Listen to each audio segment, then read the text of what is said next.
السلام علیکم ورحمۃ اللہ وبرکاتہ۔ کل کے پارے کے ہائی لائٹس: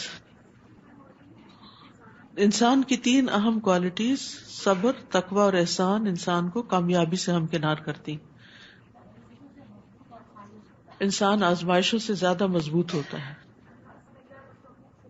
ہر صاحب نعمت حسد کیا جاتا ہے، تو جب نعمت ملے تو اس کو بہت مشہور نہیں کرنا چاہیے اور اس کا شکر ادا کرنا چاہیے تاکہ نعمت باقی رہے۔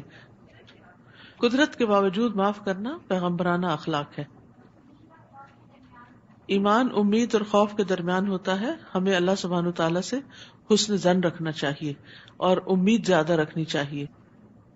یعنی اگر ہمارا فوکس آخرت ہو جائے تو دنیا کے غم ہلکے ہو جاتے ہیں۔ معاف کرنے سے ماضی تو نہیں بدلتا لیکن مستقبل خوبصورت ہو جاتا ہے۔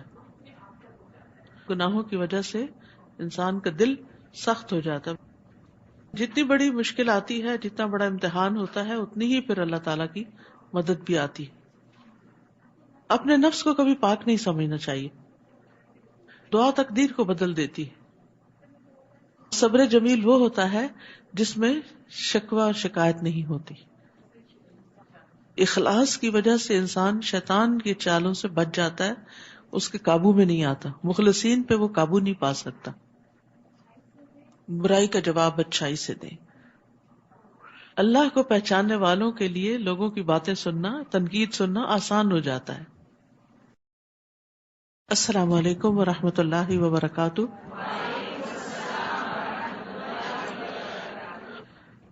نحمده ونصلی علی رسولہ الکریم، اما بعد فاعوذ باللہ من الشیطان الرجیم، بسم اللہ الرحمن الرحیم، رب اشرح لی صدری ویسر لی امری واحلل عقدۃ من لسانی یفقہوا قولی۔ قرآن مجید پڑھنے والوں کی مثال۔ ابو موسیٰ اشعری رضی اللہ عنہ سے روایت ہے کہ نبی صلی اللہ علیہ وسلم نے فرمایا، اس شخص کی مثال جو قرآن پڑھتا ہے سنترے جیسی ہے، ٹینجرین کی طرح ہے، جس کا مزہ بھی لذیذ اور اس کی خوشبو بھی بہترین ہوتی ہے۔ اور جو قرآن نہیں پڑھتا اس کی مثال کھجور کی طرح ہے، جس کا مزہ تو اچھا ہے لیکن اس میں خوشبو نہیں، یعنی اور کاموں کی وجہ سے۔ اور اس فاجر کی مثال جو قرآن نہیں پڑھتا اندرائن جیسی ہے، جس کا مزہ کڑوا اور اس میں خوشبو بھی نہیں ہوتی۔ تو یاد رکھیے، بہترین انسان وہ ہے جو قرآن پڑھے اور پڑھائے اور قرآن کے ساتھ اپنی زندگی گزارے، کیونکہ جو قرآن پڑھتا ہے اس کے اخلاق کی بھی خوشبو ہوتی ہے اور اس کے اپنے عمل بھی اچھے ہوتے ہیں۔ وہ اپنے اندر بھی ایک اچھا انسان ہوتا ہے اور دوسروں کے ساتھ بھی اس کا معاملہ اچھا ہوتا ہے۔ لیکن جو قرآن نہیں پڑھتا تو وہ نیک اعمال کرنے کی وجہ سے میٹھا تو ہوتا ہے لیکن یہ ہے کہ اس کی خوشبو نہیں ہوتی۔ یعنی بعض اوقات اس کے جو دوسروں کے ساتھ ریلیشن شپ ہے یا اس کی خیر جو دوسروں تک جانے والی ہوتی ہے یا زیادہ خیر پھیلنے والی ہوتی ہے تو وہ نہیں پھیلتی، اس کے اندر ہی اندر رہتی ہے۔ کیونکہ جب انسان قرآن پڑھتا ہے اور پھر اس کے بعد اس کو دوسروں کے ساتھ شیئر کرتا ہے تو وہ خوشبو پھیلتی چلی جاتی ہے۔ اور وہ فاجر یعنی گناہگار انسان یا منافق انسان جو قرآن نہیں پڑھتا، اس کی مثال اندرائن ایک پودا ہے، اس جیسی ہے جس کا مزہ کڑوا اور اس میں خوشبو بھی نہیں، یعنی اپنے اندر بھی اس کے جلن کڑن ہے اور دوسروں کو بھی اس سے کوئی فائدہ نہیں پہنچتا، کیونکہ نہ اس کو کسی خیر کی سمجھ ہے نہ وہ خیر بانٹتا ہے۔ یعنی آپ دوسروں کو خیر اسی وقت بانٹ سکتے ہیں جب آپ خیر سمیٹنے والے ہوں۔ جو خیر سمیٹتا نہیں وہ خیر بانٹ نہیں سکتا۔ آپ کی جیب میں کچھ نہ ہو تو آپ صدقہ کہاں سے کر سکتے ہیں؟ تو وہ آپ کو پہلے حاصل کرنا پڑتا ہے پھر آپ کو دینا پڑتا ہے۔ تو اللہ تعالیٰ سے دعا ہے کہ اللہ تعالیٰ ہمیں بہترین عمل کرنے والا بنائے۔ 14واں پارہ۔ اعوذ باللہ من الشیطان الرجیم، بسم اللہ الرحمن الرحیم، الف لام را، تلک آیات الکتاب وقرآن مبین، ربما يود الذين كفروا لو كانوا مسلمين ذرهم يأكلوا ويتمتعوا فسوف يعلمون. شروع کرتی ہوں اللہ کے نام سے جو بے انتہا مہربان نہایت رحم فرمانے والا ہے. ربما یود الذین کفروا لو کانوا مسلمین. ایک وقت آئے گا جب یہ کافر آرزو کریں گے کہ کاش وہ مسلمان ہوتے. ذرہم یأکلوا ویتمتعوا ویلہہم الامل فسوف یعلمون. آپ انہیں ان کے حال پہ چھوڑ دیجئے کہ کچھ کھا لیں، مزے اڑا لیں اور لمبی چوڑی امیدیں انہیں غافل کیے رکھیں، پھر جلد ہی انہیں سب کچھ معلوم ہو جائے گا. وہ کون سا وقت ہوگا جب یہ آرزو کریں گے؟ وہ موت کا وقت ہوگا جب انہیں حقیقت نظر آئے گی اور موت کے بعد ہر مرحلے پر انہیں دنیا میں اپنے کیے ہوئے کفر پر پچھتاوا ہوگا کہ کاش ہم کفر کی روش اختیار نہ کرتے، کاش ہم اللہ پر ایمان لے آتے، کاش ہم اللہ تعالیٰ کی اطاعت کرتے تو آج یہ سزا نہ پاتے. اس وقت جب خاص طور پر وہ مسلمانوں کو اچھے انجام تک پہنچتے دیکھیں گے تو ان کا پچھتاوا اور بڑھ جائے گا. جیسا کہ آپ جانتے ہیں کہ مسلمانوں میں سے بھی کچھ لوگ اپنے برے اعمال کی سزا بھگتنے کے لیے جنہوں نے توبہ نہیں کی اور ایسے ہی مر گئے، یا یہ کہ اتنے بڑے بڑے گناہ تھے کہ اس کے لیے انہوں نے کفارہ ہی ادا نہیں کیا، تو وہ جہنم میں پہنچے گے. اور جب وہ اپنی سزا پوری کر چکیں گے اور نبی صلی اللہ علیہ وسلم کی شفاعت کے ساتھ وہاں سے نکالے جائیں گے تو اس وقت یہ دیکھ کر تڑپیں گے اور تمنا کریں گے کہ کاش ہم بھی مسلمان ہوتے تو آج ہم بھی یہاں سے نکال لیے جاتے. لیکن دنیا میں جب انسان غفلت میں پڑا ہوا ہوتا ہے تو اس وقت اس کو آخرت بھولی ہوئی ہوتی ہے اور وہ وہاں کی تیاری نہیں کرتا. تو یہاں اسی لیے کہا گیا کہ آپ انہیں ان کے حال پہ چھوڑ دیجیے. یعنی پہلی آیت میں ایک طرح سے ان کو وارن کیا گیا کہ ایک وقت آئے گا کہ تم ایسا کرو گے تو ابھی سے تم سنبھل جاؤ. اور اس کے لیے یہ بھی وارننگ کا یہ ایک طریقہ ہے، ڈانٹ کا ایک طریقہ ہے، ایک تنبیہ ہے، ایک دھمکی ہے. اور یہاں ابتدا میں بھی ذرہم یأکلوا ویتمتعوا اور آخر میں بھی فسوف یعلمون، انہیں جلدی پتہ چل جائے گا، یہ پچھتائیں گے. تو بعض علماء کہتے ہیں کہ ذرہم ایک دھمکی ہے اور فسوف یعلمون دوسری دھمکی ہے. تو دو دھمکیوں میں انسان کیسے خوشگوار زندگی بسر کر سکتا ہے. اور پھر یہاں پر زندگی کا مقصد اگر صرف کھانا پینا مزے اڑانا ہی رہ جائے اور لمبی لمبی امیدیں باندھ کر صرف دنیا ہی کے لیے انسان گول سیٹنگ کرتا رہے اور اسی کو ایک کے بعد ایک حاصل کرتا رہے تو یہ چیز انسان کی آخرت کے لیے بڑی نقصان دہ ہوتی ہے. مومن اپنی آخرت کو بھلا کر اپنی دنیا کو حاصل نہیں کرتا بلکہ ان دونوں چیزوں کو ساتھ لے کے چلتا ہے. اور یہ بھی یاد رکھیے کہ اس آیت میں اس بات کی طرف بھی اشارہ ہے کہ لذتیں حاصل کرنا، نعمتوں میں زندگی گزارنا، آخرت کی تیاری نہ کرنا، یہ نجات طلب کرنے والوں کے اخلاق میں سے نہیں. اور پھر لمبی آرزویں کیا ہوتی ہیں کہ جس میں انسان بہت دیر پا لانگ ٹرم پلاننگ کر رہا ہوتا ہے دنیا حاصل کرنے کی اور دنیا کی مرغوب چیزوں کو پانے کی. تو دنیا کی ہرس اور دنیا کی طرف انسان کا جھکاؤ جو ہے وہ اس کی آخرت کو نقصان دے دیتا ہے. رسول اللہ صلی اللہ علیہ وسلم نے فرمایا بوڑھے انسان کا دل دو چیزوں کے بارے میں ہمیشہ جوان رہتا ہے، دنیا کی محبت اور لمبی امیدیں. حسن بصری کہتے ہیں کہ جب بندہ اپنی آرزوؤں کو لمبا کر لیتا ہے تو اس کے عمل خراب ہو جاتے ہیں اور انسان یہ سوچتا ہے اچھا ابھی میں اچھا بن جاؤں گا، ابھی یہ کام ہو جائے، یہاں تک پہنچ جاؤں، اتنا ٹارگٹ اچیو کر لوں. تو یاد رکھیے کہ ہمیں اپنے آج سے ہی فائدہ اٹھانا ہے. ماضی تو ہمارے ہاتھ سے نکل چکا، گزر چکا، مستقبل جو ہے اس کا ہمیں پتہ نہیں.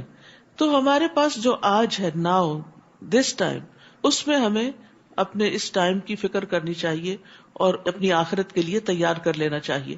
اب مثلاً اگر کسی کے اوپر رمضان آیا تو وہ کہے میں اگلے رمضان میں اچھا بن جاؤں گا، جب میں بوڑھا ہوں گا تو پھر میں ریٹائر ہونے کے بعد میں روزے بھی رکھوں گا اور تراویح پڑھوں گا. تو کس کو معلوم کہ آپ اس عمر کو پہنچتے بھی ہیں یا نہیں، اور اگر پہنچتے بھی ہیں تو آپ کی صحت کتنی رہتی ہے اور آپ کی ہمت کتنی رہتی ہے نیکی کے کام کرنے کی.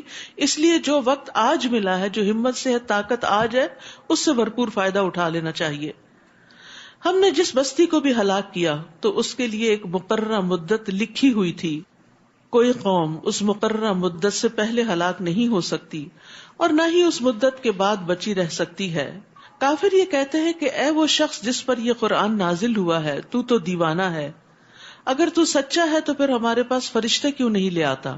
حالانکہ ہم فرشتے صرف حق کے وقت ہی اتارتے ہیں، یعنی فیصلہ کرتے وقت ہی اتارتے ہیں، پھر اس وقت انہیں مہلت نہیں دی جاتی، یعنی جب عذاب آتا ہے تو فرشتے اترتے ہیں۔ یقیناً ہم نے ہی الذکر اتارا ہے اور یقیناً ہم ہی اس کی حفاظت کرنے والے ہیں، اور الذکر سے مراد یہاں قرآن مجید ہے۔ تو قرآن کا محافظ اللہ ہے، یعنی ہر طرح کی تبدیلی اور تغیر سے اس کی حفاظت کرتا ہے۔ جیسے ہم جانتے ہیں کہ قرآن مجید سے پہلے جو کتابیں نازل ہوئی تو ان کی حفاظت کی ذمہ داری ان کی قوموں کو دی گئی، ان کے لوگوں کو دی گئی، لیکن انہوں نے اس میں منمانی تبدیلی کر لی۔ لیکن اس کتاب کی ذمہ داری اللہ سبحانہ تعالیٰ نے لی، اور یہی وجہ ہے کہ ہم دیکھتے ہیں کہ آج اتنے 100 سال گزرنے کے بعد بھی قرآن مجید میں کوئی تبدیلی نہیں آئی۔ ایک واقعہ بیان کیا جاتا ہے کہ ایک یہودی جو تھا وہ مسلمان ہونے کے لیے آیا، وہ ایک بہت اچھا رائٹر تھا، کتابیں لکھا کرتا تھا، تو اس سے پوچھا کہ کس چیز نے تمہیں اسلام قبول کرنے پر ابھارا ہے؟ اس نے کہا کہ میں نے اپنے ہاتھ سے تورات لکھی اور اس میں کچھ تبدیلی کی، اور میں ربیوں کے پاس لے گیا، انہوں نے خوشی خوشی اسے لے لیا۔ اس کے بعد انجیل لکھی اور اس کو بھی اسی طرح اس میں کچھ رد و بدل کیا، اور میں پریسٹ کے پاس لے گیا، انہوں نے اس کو بھی قبول کر لیا۔ اس کے بعد میں نے قرآن پہ یہ تجربہ کیا اور اس میں کچھ تبدیلی کی، لیکن جب میں اس کو مسلمانوں کے علماء کے پاس لے گیا تو انہوں نے اس کو قبول نہیں کیا، حالانکہ میں نے بہت چھوٹا سا فرق ڈالا تھا۔ تو اس سے یہ پتہ چلتا ہے کہ اللہ سبحانہ تعالیٰ نے جو حفاظت کا ذمہ لیا ہے اس میں اللہ بندوں کے ذریعے حفاظت کروا رہے ہیں۔ کس طرح کہ اس امت میں ایسے علماء ہیں جو قرآن کے لفظ لفظ کو نہ صرف یہ کہ ایک طرح بلکہ 7 طریقوں سے پڑھنا جانتے ہیں اور ان کی تبدیلیوں سے واقف ہیں، جس کو سبع قراءت کہا جاتا ہے یا عشرہ قراءت کہا جاتا ہے۔ اسی طرح اللہ سبحانہ تعالیٰ نے اس کتاب کو صرف کاغذوں میں محفوظ نہیں کیا بلکہ سینوں میں محفوظ کیا ہے۔ کبھی ایک وقت ایسا بھی شاید آئے کہ کتابیں بالکل ناپید ہو جائیں اور صرف ہر چیز ڈیجیٹل رہ جائے، اور اس وقت اگر کسی سازش کے تحت سارا ڈیجیٹل مٹا بھی دیا جائے تو بھی قرآن محفوظ ہے، کیونکہ ہر ملک، ہر شہر، ہر بستی کے اندر حفاظ موجود ہیں جنہوں نے قرآن کو اپنے اندر محفوظ کیا ہوا ہے۔ تو یہ اس کتاب کی معجزہ ہونے کی دلیل ہے، اسی وجہ سے یہ کتاب ہدایت ہے اور رہتی دنیا تک کے لوگوں کے لیے کتاب ہدایت ہے۔ لیکن قیامت سے پہلے قرآن اٹھا لیا جائے گا، یہ بھی آپ کو معلوم ہے۔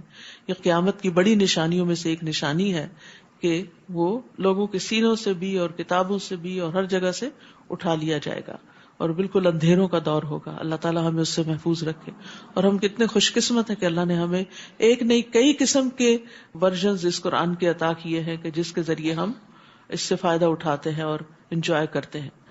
آپ سے پہلے ہم نے سابقہ قوموں میں بھی رسول بھیجے تھے، اور ان کے پاس جو بھی رسول آیا اس کا وہ مذاق ہی اڑاتے رہے۔ ہم مجرموں کے دلوں میں ایسی ہی باتیں داخل کر دیتے ہیں کہ وہ اس پر ایمان نہیں لاتے۔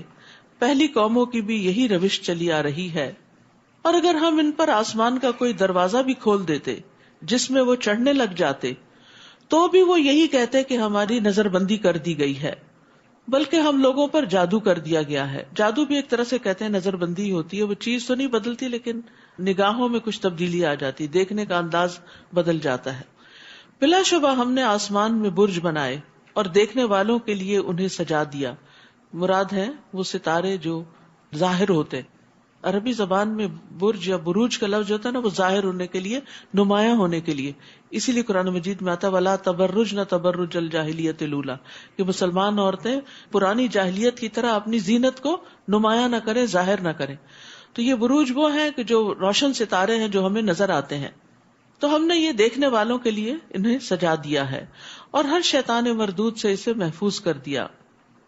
ہاں، اگر شیطان چوری چھپے سننا چاہے تو ایک چمکتا ہوا شعلہ اس کے پیچھے لگ جاتا ہے۔ اللہ سبحانہ و تعالیٰ جو فرشتوں کو احکامات دیتے ہیں تو اس وقت فرشتوں کے اوپر ایک بے ہوشی کسی کیفیت طاری ہو جاتی ہے اور انہیں ایک خاص قسم کی آواز سنائی دیتی ہے۔ پھر جب وہ ہوش میں آتے ہیں تو مقرب فرشتوں سے پوچھتے ہیں کہ ہمارے رب نے کیا نازل کیا، ہمارے لیے کیا حکم ہے، اور پھر وہ ایک کے بعد ایک کو وہ حکم آگے دیتے چلے جاتے ہیں۔ اتنے میں شیاطین بھی وہاں گھسنے کی کوشش کرتے ہیں، اور وہ جو احکامات الہی، یعنی دنیا میں کس کو موت آنی ہے، کہاں زلزلہ آنا ہے، کہاں بارش برسانی وغیرہ وغیرہ، اس طرح کی جو خبریں آگے ٹرانسمٹ کی جا رہی ہوتی ہیں، اس میں سے کچھ نہ کچھ سننے کی، چوری کرنے کی کوشش کرتے ہیں تاکہ آ کے کاہنوں کو وقت سے پہلے بتا دیں، اور کاہن اس میں 100 جھوٹ ملا کے لوگوں کو بتائیں، اور اس طرح وہ غیب دانی کا دعویٰ کریں۔ تو یہاں فرمایا گیا کہ بہت دفعہ ایسا ہوتا ہے کہ شہاب ثاقبین، یہی ستارے ٹوٹ گرتے ہیں شیاطین کے اوپر، ان کو جلا کے رکھ دیتے ہیں. اور زمین کو ہم نے پھیلا دیا اور اسی میں سلسلہ ہے کو جما دیے، ماؤنٹین رینجز ہیں، اور اس میں سے ہر مناسب چیز کو ہم نے اگایا. اور اسی زمین میں ہم نے تمہارے لیے بھی سامان معیشت بنا دیا اور ان کے لیے بھی جن کے تم رازق نہیں ہو. یعنی زمین صرف تمہارے رزق کا سامان نہیں کرتی بلکہ اس میں ساری مخلوق کا. یعنی بعض اوقات انسان حیران ہوتا ہے نا کہ اتنی ورائٹی ہے مخلوق کے اندر، انسانوں کے علاوہ جو حیوانات ہیں، چرند پرند ہیں، چیونٹیاں ہیں، مچھلیاں ہیں، اور ہر ایک کی ضرورت فرق ہے. تو اللہ سبحانہ وتعالیٰ نے ان سب کا بھی بندوبست کر رکھا ہے. وَإِن مِّن شَيْءٍ إِلَّا عِندَنَا خَزَائِنُهُ وَمَا نُنَزِّلُهُ إِلَّا بِقَدَرٍ مَّعْلُومٍ. کوئی بھی ایسی چیز نہیں جس کے خزانے ہمارے پاس نہ ہو، اور اسے ہم ایک جانی پہچانی مقدار کے مطابق ہی نازل کرتے ہیں. یعنی ہر چیز کے خزانے ہمارے پاس، کمی کسی چیز کی نہیں، لیکن ہم اپنی تدبیر کے مطابق پلاننگ کے ساتھ نازل کرتے ہیں کہ کس جگہ کتنی بارش اترنی ہے، کس جگہ کتنا غلہ اگایا جائے گا، کہاں کتنا شہد پروڈیوس کیا جائے گا. اصل پلاننگ اللہ سبحانہ تعالیٰ ہی کی ہے. اور پھر یہ آیت جو ہے نا، یہ انسان کا بڑا حوصلہ بڑھاتی ہے. انسان بعض اوقات اللہ تعالیٰ سے دعا کرتے ہوئے اور لمبے عرصے تک دعا کرتے ہوئے جب دعا قبول نہیں ہوتی تو مایوس بھی ہونے لگتا ہے اور پریشان ہوتا ہے، اور یہ سوچتا ہے کہ شاید میری کبھی سنی نہیں جائے گی، یا نعوذ باللہ شیطان دل میں یہ بھی ڈالتا ہے کہ شاید اللہ تعالیٰ کے پاس ہے نہیں، نعوذ باللہ. فرمایا نہیں، کوئی چیز ایسی نہیں جس کے خزانے نہ ہو. تو پھر جب اللہ تعالیٰ خزانوں کا مالک ہے پھر ہمیں کیا کرنا چاہیے؟ مانگنا چاہیے کہ اللہ تیرے پاس تو خزانے ہیں، ان میں سے تھوڑا سا بھی تو ہمیں عطا کرے گا تو تیرے خزانوں میں پھر بھی کمی نہیں ہوگی. لیکن اللہ سبحانہ وتعالیٰ ہر ایک کے کہنے پہ وہ سب کچھ اتار کیوں نہیں دیتا؟ کیونکہ اگر ہر ایک کی ہر بات مان لی جائے تو زمین فساد سے بھر جائے، لوگوں کے پاس اتنے ریسورسز آ جائیں کہ وہ بگڑ کے رہ جائیں. اور ابھی آپ دیکھیں کہ جن ممالک میں جن لوگوں کے پاس زیادہ ریسورسز ہیں وہ بعض اوقات ان کو کس طرح ابیوز کریں، کس طرح مس یوز کر رہے ہیں، کس طرح ریسورسز کو ضائع کر رہے ہیں. تو اللہ سبحانہ وتعالیٰ پھر ایک حد تک ہی دیتا ہے. نیز ہم نے پانی سے لدی ہوئی ہوائیں بھیجی، پھر آسمان سے پانی برسا کر ہم نے اسے تمہیں سیراب کیا. اس پانی کا ذخیرہ رکھنے والے ہم ہی ہیں، تم نہیں ہو. یعنی یہ اللہ ہی کا کام ہے. اگر تمہارے ذمہ ہوتا یہ واٹر سپلائی کی پلاننگ تو تم فیل ہو جاتے. اور بلا شبہ ہم ہی زندہ کرتے اور مارتے ہیں، اور ہم ہی ہر چیز کے وارث ہیں. اور ہمیں یقیناً ان لوگوں کا بھی علم ہے جو تم سے آگے نکل گئے اور جو پیچھے رہنے والے ہیں، چاہے نیکی میں آگے نکلنے والے، چاہے گناہوں میں آگے نکلنے والے، اور نیکی میں پیچھے رہنے والے، اور یا پھر وقت کے اعتبار سے جو آگے قومیں گزر گئیں اور جو بعد میں آنے والی ہیں. اللہ سبحانہ تعالیٰ ان سب کو جانتا ہے. آپ کا رب بھی ان سب کو جمع کرے گا. بلا شبہ وہ حکمت والا اور سب کچھ جاننے والا ہے. ہم نے انسان کو گلے سڑے گارے سے، خشک شدہ ٹن سے بجنے والی مٹی سے پیدا کیا، یعنی بجنے والی مٹی سے بنایا. انسان کی تخلیق میں تراب کا لفظ بھی آتا ہے، پھر حمن مسنون کا لفظ بھی آتا ہے، سلسال کا بھی آتا ہے، اور کل فخار کا بھی آتا ہے. تو یہ تخلیق کی مختلف سٹیجز ہیں جن کو قرآن نے ذکر کیا ہے. اور جنوں کو اس سے پہلے ہم آگ کی لپٹ سے پیدا کر چکے تھے، یعنی جن انسانوں سے پہلے تخلیق کیے گئے. اسی لیے ابلیس کو بھی کہا گیا تھا کہ وہ سجدہ کرے. اور وہ وقت یاد کرو جب آپ کے رب نے فرشتوں سے کہا کہ میں گلے سڑے گارے کی کھنکھناتی مٹی سے ایک انسان پیدا کرنے لگا ہوں، تو جب میں اسے درست کر چکوں اور اس میں اپنی روح سے کچھ پھونک دوں تو تم اس کے سامنے سجدہ ریز ہو جانا. تو انسان اگرچہ گارے والی مٹی سے پیدا کیا گیا ہے، لیکن پاکیزہ روح پھونکنے کی وجہ سے انسان کو باقی ساری مخلوقات پہ شرف حاصل ہو گیا. یہ ہماری روح ہے اصل میں، جس کو اللہ سبحانہ تعالیٰ اپنی طرف نسبت دیتے ہیں. وَنَفَخْتُ فِيهِ مِن رُوحِي. اس کا یہ مطلب نہیں کہ اللہ کی روح میں سے کچھ روح انسان میں ڈال دی گئی، یہ تشریفی اضافت ہوتی ہے. اللہ تعالیٰ کسی چیز کو عزت بخشنے کے لیے اپنی طرف منسوب کر لیتے ہیں. جیسے بیت اللہ، تو اللہ تعالیٰ اس کے اندر رہتے تھوڑی ہیں، تو اس کو عزت بخشنے کے لیے اس کو بیت اللہ کہا گیا. ناقۃ اللہ، اللہ کی اونٹنی. تو اسی طرح اللہ کی طرف سے آئی ہوئی روح جو ہے یہ انسان کو عزت بخشنے کے لیے.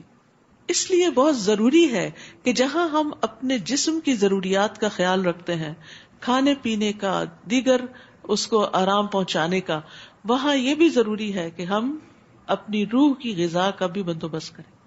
تو روح کی غذا قرآن ہے. روح اس کے بغیر نہ قرار پکڑتی ہے، نہ سکون پاتی ہے، اور نہ ہی اس کو آپٹیمائز کیا جا سکتا ہے کہ اس سے بھرپور فائدہ اٹھایا جائے. کیونکہ جب روح سٹارو کرتی ہے، یعنی اس کو بھرپور غذا نہیں ملتی قرآن کی، دین کی، اللہ کے ذکر کی، تو پھر وہ فاقوں میں مبتلا ہو جاتی ہے، سٹارو کرنے لگتی ہے. اور پھر اس کا ہمارے دل پر بھی اثر ہوتا ہے. سب سے پہلے کہ دل میں وحشت آ جاتی ہے. تو اس کا حل اور اس کا علاج یہی ہے کہ اس روح کو اتنا سیراب کیا جائے. اور پھر آپ دیکھیے، جیسے جسمانی ضرورتیں ہر ایک کی الگ الگ ہوتی ہیں نا، ایسی روح کی ضرورتیں بھی الگ الگ ہوتی. کچھ لوگ تھوڑا سا بھی کھا کے سیراب ہو جاتے ہیں. اب پتہ نہیں آپ میں سے کس کس نے آج سحری کھائی ہے اور کس کس کو نوزیا ہو رہا تھا اور اس نے بمشکل 1-2 چمچ ہی لیے ہوں گے، کیونکہ سحری کے وقت کھانا بڑا مشکل کام ہوتا ہے.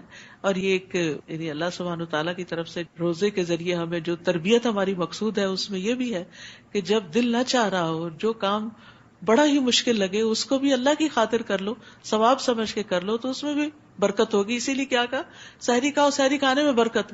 اگر کچھ نہیں کھا سکتے، پانی کے 2 گھونٹ ہی پی لیں، 2 کھجور ہی کھا لیں، لیکن اس وقت اس کی برکت سے ضرور فائدہ اٹھائیں.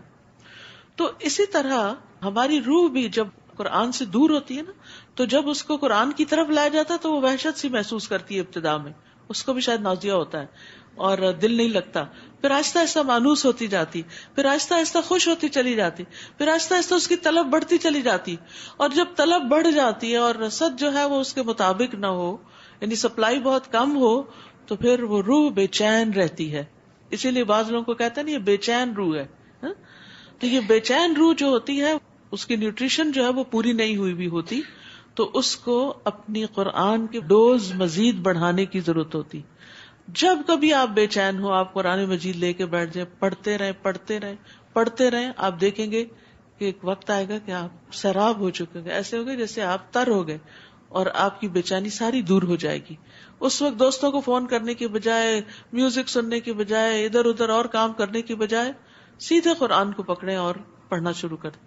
اور اگر آپ کو سمجھ آ رہا ہو تو اور جلدی اس سے فائدہ ہوگا، ورنہ ہر حال میں فائدہ مند ہے قرآن کے ساتھ تعلق قائم کرنا، اور یہ روح کی سیرابی کا ذریعہ ہے، اور اسی سے انسان کی عزت ہے. آپ جسمانی طور پر کتنے بھی فٹ ہو جائیں، لیکن اگر روحانی طور پر فٹ نہیں ہے تو آپ پوری طرح پرفارم بھی نہیں کر سکتے، اور پھر آخرت میں بھی پوری طرح انجوائے نہیں کر سکتے. یعنی انسان کی جو کیفیت دنیا میں ہوگی، جو موت کے وقت ہوگی، جس پر اختتام ہوگا، وہی کیفیت اس کے ساتھ آگے جائے گی، اور وہی کیفیت پھر قبر کے اندر ہوگی، اور وہی کیفیت پھر آخرت میں ہوگی.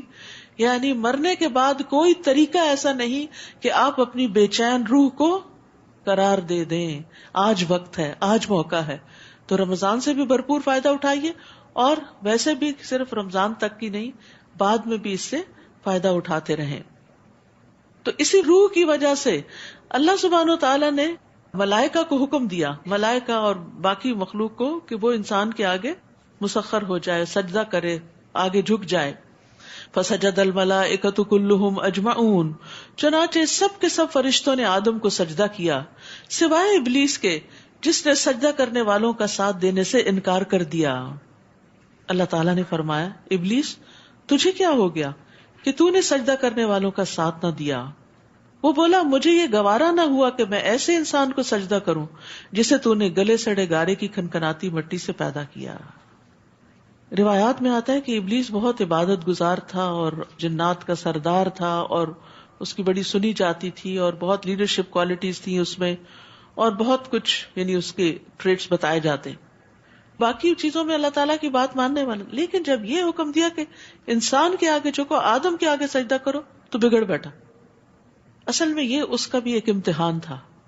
اور یاد رکھیے کہ یہ صرف ابلیس کا ہی امتحان نہیں ہوتا، ہم سب بھی بہت اچھے ہوتے ہیں، بڑے نیکی کے کام، نمازیں پڑھ رہے ہیں، تراویح پڑھ رہے ہیں، روزے رکھ رہے ہیں، صدقہ خیرات کر رہے ہیں، اچھے اچھے کام کر رہے ہیں، لیکن کوئی ایک چیز ہماری مرضی کے خلاف ہو جاتی ہے. اس وقت ہمارا رویہ کیا ہوتا ہے؟ اس وقت ہم کتنا بگڑتے ہیں، اس وقت ہم کھل کے سامنے آ جاتے ہیں کہ ہم کون ہیں. یعنی بہت سے لوگ عام حالات میں بڑے اچھے ہوتے ہیں، لیکن جب ان کی انا پہ یا ان کے کبر پہ کوئی زد پڑتی ہے تو وہ بگڑ جاتے ہیں. تو ہم سب کو بھی اس بارے میں بہت محتاط ہونا چاہیے کہ کہیں ایسا نہ ہو کہ ہماری کسی ایسی ویکنس کی وجہ سے قرآن مجید کا کوئی حکم جو ہمیں مشکل لگتا ہو یا ہماری مرضی کے خلاف ہو یا ہماری خواہشات پر پابندی لگاتا ہو، اس کو سن کر ہم بگڑ بیٹھے اور سب کچھ ہی نہ چھوڑ دیں. تو ہر انسان کا امتحان ہوتا ہے. یہ ابلیس کا امتحان اس لیے لیا گیا تھا تاکہ اس کا اصل اندر باہر آ جائے، کیونکہ جس کے دل میں رائی برابر بھی تکبر ہو وہ جنت میں نہیں جا سکتا. یہ حدیث تو سب نے سن رکھی ہے نا. انسان کہتا ہے کہ اتنی چھوٹی سی چیز انسان کو جنت میں داخلے سے محروم کر دے گی. ہاں، جب وہ سزا بھگت لے گا تو نکال بھی لیا جائے گا، لیکن کیوں؟ اس لیے کہ یہ جو تکبر ہے نا، اپنے آپ کو بڑی چیز سمجھنا، یہ انسان کے لیے بہت سی خرابیوں کا باعث. جتنی بھی انسان کے اندر برائیاں جنم لیتی ہیں اس تکبر کی وجہ سے لیتی. تھوڑا ہو تو تھوڑی برائیاں ہوں گی اخلاقی، زیادہ تکبر ہو تو زیادہ بڑی بڑی برائیاں جنم لیں گی. بد اخلاقی، بدتمیزی، گالی گلوچ، غصہ بہت زیادہ کرنا، مار پٹائی، چھوٹی چھوٹی باتوں پہ آپے سے باہر ہو جانا، چیخنا چلانا، انسانوں کو کچھ نہ سمجھنا، ان کے حقوق ادا نہ کرنا، ان پہ ظلم کرنا، یہ سب کچھ تکبر کی وجہ سے ہوتا ہے. تو اللہ سبحانہ وتعالیٰ بندے پہ امتحان ڈال ڈال کے اس کے اس تکبر کو ختم کرنا چاہتے ہیں تاکہ وہ جب اللہ کے پاس جائے تو اس کا دل پوری طرح مومن ہو. تو ہمیں اپنا جائزہ خود لیتے رہنا چاہیے کہ قرآن کا کون سا حکم ہمارے لیے ایک امتحان ہے اور ہم اس کو ماننا نہیں چاہتے. کیونکہ تکبر کا کیا معنی بتایا جاتا ہے؟ بطر الحق وغمط الناس، حق کا انکار، قرآن کے بعض احکامات کو لے لینا اور بعض کو چھوڑ دینا، یہ بھی اسی میں آتا ہے. اور غمط الناس، جب لوگوں کے ساتھ ڈیلنگ ہو تو پھر ان کو حقیر سمجھ کے ان پہ ظلم زیادتی کرنا، ان کو ان کا ڈیو رائٹ نہ دینا، ان کا حق نہ دینا. تو یہ چیز انسان کے اپنے حق میں بہت نقصان دہ. اللہ تعالیٰ نے فرمایا یہاں سے نکل جا کیونکہ تو مردود ہے اور روز جزا تک تجھ پہ لعنت ہے، اللہ کی رحمت سے دور. وہ کہنے لگا میرے رب پھر مجھے اس دن تک زندہ رہنے کی مہلت دے دے جب لوگ دوبارہ اٹھائے جائیں گے. اللہ تعالیٰ نے فرمایا تجھے مہلت دی جاتی ہے اس دن تک جس کا وقت معلوم ہے. وہ بولا اے میرے رب، چونکہ تو نے مجھے آدم کے ذریعے بہکا دیا تو اب میں بھی دنیا میں لوگوں کو ان کے گناہ خوشنما کر کے دکھاؤں گا اور ان سب کو بہکا کر چھوڑوں گا. تو ابلیس ابن آدم کو دنیا میں دنیا کی زینت اور رونق اور دنیا کی محبت میں الجھاتا ہے. کس طرح؟ گناہ کے کام کروا کے اور دنیا میں اتنا مصروف کر کے کہ وہ دین کے لیے کوئی وقت ہی نہ پائیں. الا عبادک منہم المخلصین، اللہ یہ کہ تیرے چند مخلص بندے بچ جائیں تو اور بات ہے. کل بھی بات ہوئی تھی نا، اخلاص کے ذریعے انسان شیطان کی چالوں سے بچ سکتا ہے. اور یہاں بھی اس نے خود کہا یہ تیرے مخلص بندے جو ہے نا، یہ میرے ہاتھ نہیں آئیں گے، اخلاص والے نہیں ہاتھ آئیں گے میرے، باقی میں سب کو اپنے روش پہ لگا لوں گا. اللہ تعالیٰ نے فرمایا یہ وہ راستہ ہے جو سیدھا مجھ تک پہنچتا ہے. ایاک نعبد و ایاک نستعین، یہ ہے اخلاص. اہدنا الصراط المستقیم. میرے حقیقی بندوں پر تو تیرا کچھ زور نہ چل سکے گا، تیرا زور صرف ان گمراہوں پر چلے گا جو تیری پیروی کریں گے، جو تیری پیروی کریں گے. اور جہنم ہی وہ جگہ ہے جس کا ایسے سب لوگوں کو وعدہ دیا گیا ہے. اس کے 7 دروازے ہیں، ہر دروازے کے لیے ایک تقسیم شدہ حصہ ہوگا. استغفر اللہ. پہلے سے ہی طے شدہ ہے کہ مشرکین کس دروازے سے جائیں گے، منافقین کس دروازے سے جائیں گے، صابی کس دروازے سے جائیں گے، مجوسی کس دروازے سے جائیں گے، یہود کس دروازے سے جائیں گے، نصارہ کس دروازے سے جائیں گے، اور مسلمانوں میں سے جن لوگوں نے غلط کام کیے اور توبہ کیے بغیر مر گئے وہ کس دروازے سے جائیں گے. ہر ایک کا دروازہ بھی مخصوص ہے. لہا 7 ابواب، اس کے 7 دروازے ہیں اور لوگ اپنے اعمال کے مطابق ان دروازوں سے جائیں گے، کیونکہ ہر ایک دروازہ خاص لیول پہ لے جائے گا. جیسے لفٹ ہوتی ہے نا، تو اب اس میں کیا ہوتا ہے، جس نمبر کو آپ دباتے ہیں اس فلور پہ آپ نکل جاتے ہیں. تو جہنم کے بھی لیولز ہیں نا، اور منافقین جو ہیں وہ جہنم کے سب سے نچلے درجے پر ہوں گے. وہ جس دروازے سے داخل ہوں گے وہ سیدھا ان کو سب سے نیچے لے جائیں، جیسے کوئی بیسمنٹ ہو، سب سے نیچے. اور وہاں پر عذاب کی انتہا ہوگی. یعنی سب سے بدترین کوالٹی جو ہے وہ منافقت ہے، اوپر سے کچھ اور اندر سے کچھ. دین میں اخلاص کا نہ ہونا. بخلاف اس کے پرہیزگار لوگ باغوں اور چشموں میں ہوں گے. ان سے کہا جائے گا ان میں بلا خوف و خطر داخل ہو جاؤ. وَنَزَعْنَا مَا فِي صُدُورِهِم مِّن غِلٍّ إِخْوَانًا عَلَى سُرُرٍ مُتَقَابِلِينَ. ان کے دلوں میں اگر کچھ قدورت ہوئی بھی تو ہم اسے نکال دیں گے. کوئی بھی شخص دل میں حسد یا بغض بدگمانی لے کے جنت میں نہیں جائے گا، بلکہ وہ جنت میں جانے سے پہلے نکال دیے جائیں گے. یہ سارے برے اخلاق جو ہیں انسان سے دھو دیے جائیں گے. وہ بھائی بھائی بن کر آمنے سامنے تختوں پر بیٹھیں گے. رسول اللہ صلی اللہ علیہ وسلم نے فرمایا مومن آگ سے چھٹکارا پائیں گے. پل صراط سے جب گزریں گے تو جہنم پار کر جائیں گے تو ان کو جنت اور جہنم کے بیچ میں، جنت ابھی آگے ہے، جہنم پیچھے رہ گیا ہے، اب درمیان میں ایک پل آ گیا ہے، قنطرہ جس کو کہتے ہیں. قنطرہ پر روک لیا جائے گا. بس دنیا میں جو ان کے بعض مظالم تھے، ایک دوسرے پہ کوئی ظلم کیے ہوئے تھے یا کوئی بدگمانیاں تھی، ان کا ایک دوسرے سے قصاص دلوایا جائے گا، یہاں تک کہ جب ان کو پاک صاف کاٹ چھانٹ کر دیا جائے گا تو ان کو جنت میں داخل ہونے کی اجازت دے دی جائے گی. قسم ہے اس ذات کی جس کے ہاتھ میں محمد صلی اللہ علیہ وسلم کی جان ہے، ان میں سے ایک آدمی جنت میں اپنے گھر کو زیادہ جاننے والا ہوگا بنسبت اس کے کہ وہ جتنا دنیا میں اپنے گھر کا راستہ جانتا ہے. یعنی وہاں کوئی کیاس نہیں ہوگا، کیونکہ جنت کا دروازہ بہت وسیع ہے اور جنت والے ایک دوسرے کا انتظار کر کے اکٹھے اندر داخل ہوں گے. جیسے دنیا میں دل جڑے ہوئے تھے وہاں بھی جڑے ہوئے ہوں گے. obviously کچھ لوگ مقربین ہوں گے، سابقون ہوں گے، وہ تو اسپیشل VIP ہوں گے، نکل جائیں گے، لیکن باقی اکٹھے داخل ہوں گے. تو ان کے دلوں میں آپس میں کوئی رنجشیں نہیں ہوں گی، صاف ستھرے لوگ ہوں گے، ظاہراً بھی صاف ستھرے، باطناً بھی صاف ستھرے. تو عام طور پر ہم جنت اور جہنم کا تذکرہ تو کرتے ہیں، اس پل کا تذکرہ بھول جاتے ہیں. یہ پل جو ہے اس پر آپس کے مظالم اور قصاص، مثلا دنیا میں آپ نے بہت زیادہ نیکیاں کی لیکن ساتھ کچھ لوگوں کے حق بھی مارے ہوئے، آپ بھی جنت میں جا رہے ہیں، وہ بھی جا رہے ہیں. اب یہ کیسے ہو سکتا ہے کہ ان کا حق مار کے آپ جنت میں زیادہ اونچے درجے پہ چلے جائیں؟ اب یہاں آپ کو کیا ہوگا؟ ان کی طرف اپنی نیکیاں دینی ہوگی. اس لیے دنیا میں ہی انسان کو اپنا آپ صاف کروا لینا چاہیے، معافی مانگ لینی چاہیے، کسی پہ ظلم نہیں کرنا چاہیے، تاکہ جب جنت میں داخل ہوں تو اپنے جو بھی نیک اعمال ہیں سب کے ساتھ ہی داخل ہوں، وہ عین آخری مرحلے پہ کوئی اور نہ لے لے، نہ انہیں وہاں کوئی مشقت اٹھانا پڑے گی اور نہ وہ وہاں سے نکالے جائیں گے. بس اب ہمیشہ کے لیے خوشی کا دور شروع ہو گیا. نبئ عبادی انی انا الغفور الرحیم. اے نبی میرے بندوں کو خبر دے دیجئے کہ میں معاف کر دینے والا اور رحم کرنے والا ہوں. یعنی اللہ تعالیٰ اپنے بندوں کو مایوسی سے بچاتا ہے. ابو ہریرہ کہتے ہیں کہ نبی صلی اللہ علیہ وسلم اپنے صحابہ کے گروہ کی طرف نکلے جو ہنس رہے تھے اور باتیں کر رہے تھے. آپ نے فرمایا اس ذات کی قسم جس کے ہاتھ میں میری جان ہے، اگر تم وہ جان لو جو میں جانتا ہوں تو تم ہنستے کم اور روتے زیادہ. پھر آپ صلی اللہ علیہ وسلم چلے گئے تو لوگ رونے لگ گئے. تو اللہ سبحانہ وتعالیٰ نے نبی صلی اللہ علیہ وسلم کی طرف وحی کی کہ اے محمد آپ نے میرے بندوں کو مایوس کیوں کیا ہے؟ تو نبی صلی اللہ علیہ وسلم واپس تشریف لائے اور کہا خوش ہو جاؤ، سیدھے رہو اور قریب ہو جاؤ.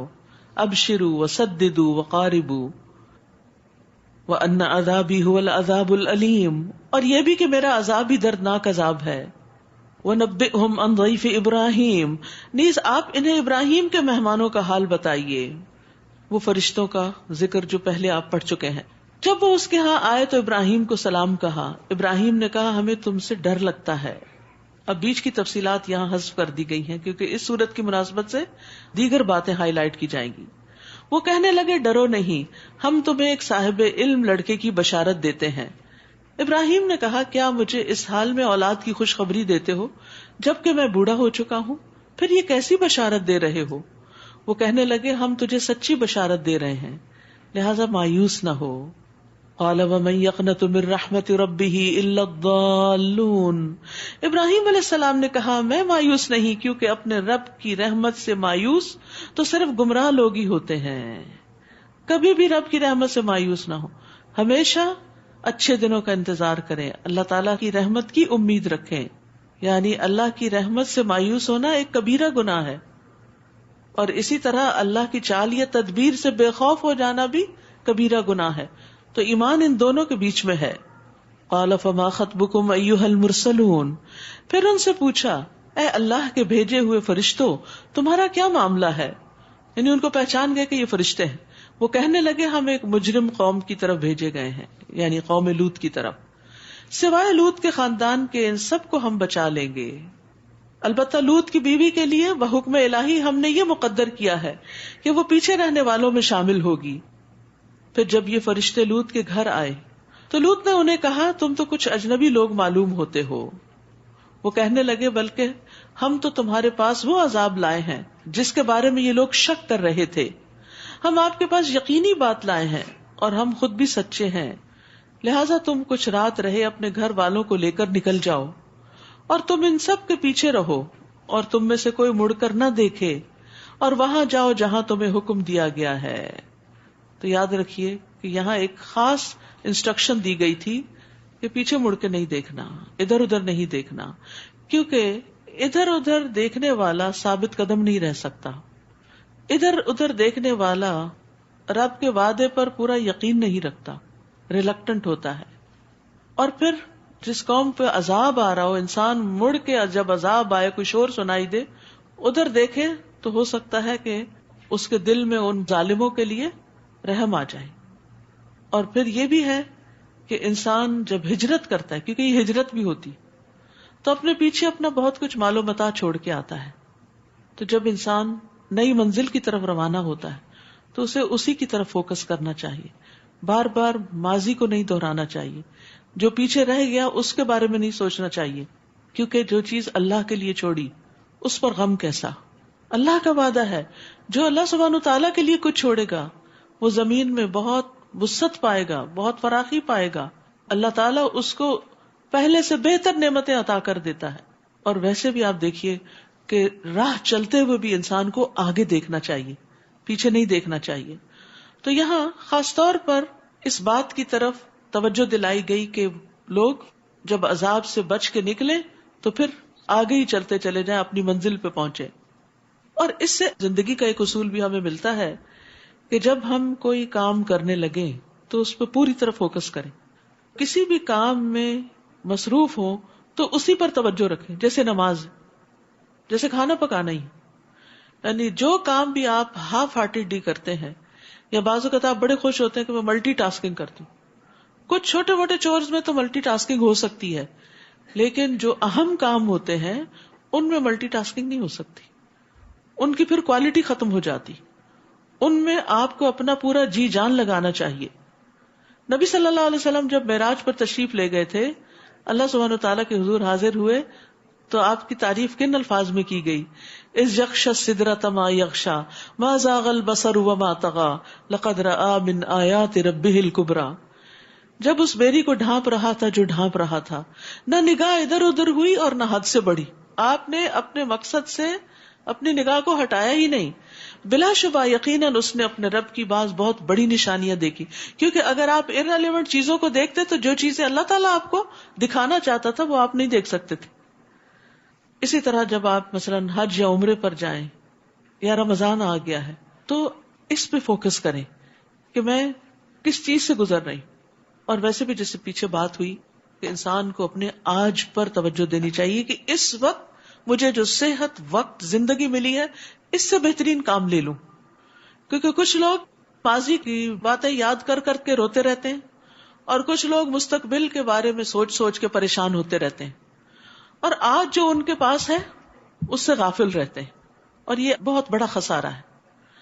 ہمارا مستقبل سنور سکتا ہے اگر ہمارا آج سنور جائے. تو اپنے آج کو سنوارے تو مستقبل سنور جائے گا.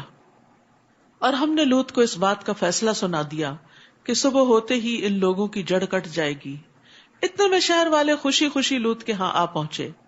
لوط علیہ السلام نے ان سے کہا یہ تو میرے مہمان ہیں، لہٰذا مجھے ذلیل نہ کرو، اللہ سے ڈرو اور مجھے رسوا نہ کرو. وہ کہنے لگے ہم نے تجھے اس بات سے منع نہیں کیا تھا کہ تم دنیا جہان کی حمایت نہ کیا کرو. لوط علیہ السلام نے کہا اگر تمہیں کچھ کرنا ہے تو یہ میری بیٹیاں موجود ہیں، یعنی قوم کی عورتیں. اے نبی آپ کی عمر کی قسم، اس وقت وہ اپنی مستی میں دیوانے ہو رہے تھے، یعنی ان کی شہوت ان کے سروں پہ سوار تھی. آخر سورج نکلنے کے وقت انہیں زبردست دھماکے نے آ لیا. پھر ہم نے اس بستی کے اوپر کے حصے کو نیچے کر دیا اور ان پر کھنگر کی قسم کے پتھر برسائے.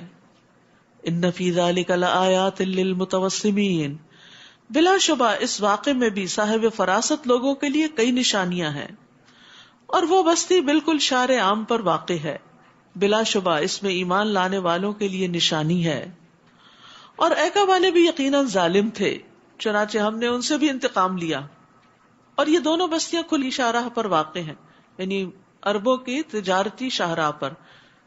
اور وادی ہجر کے لوگوں نے بھی رسولوں کو جھٹلایا تھا.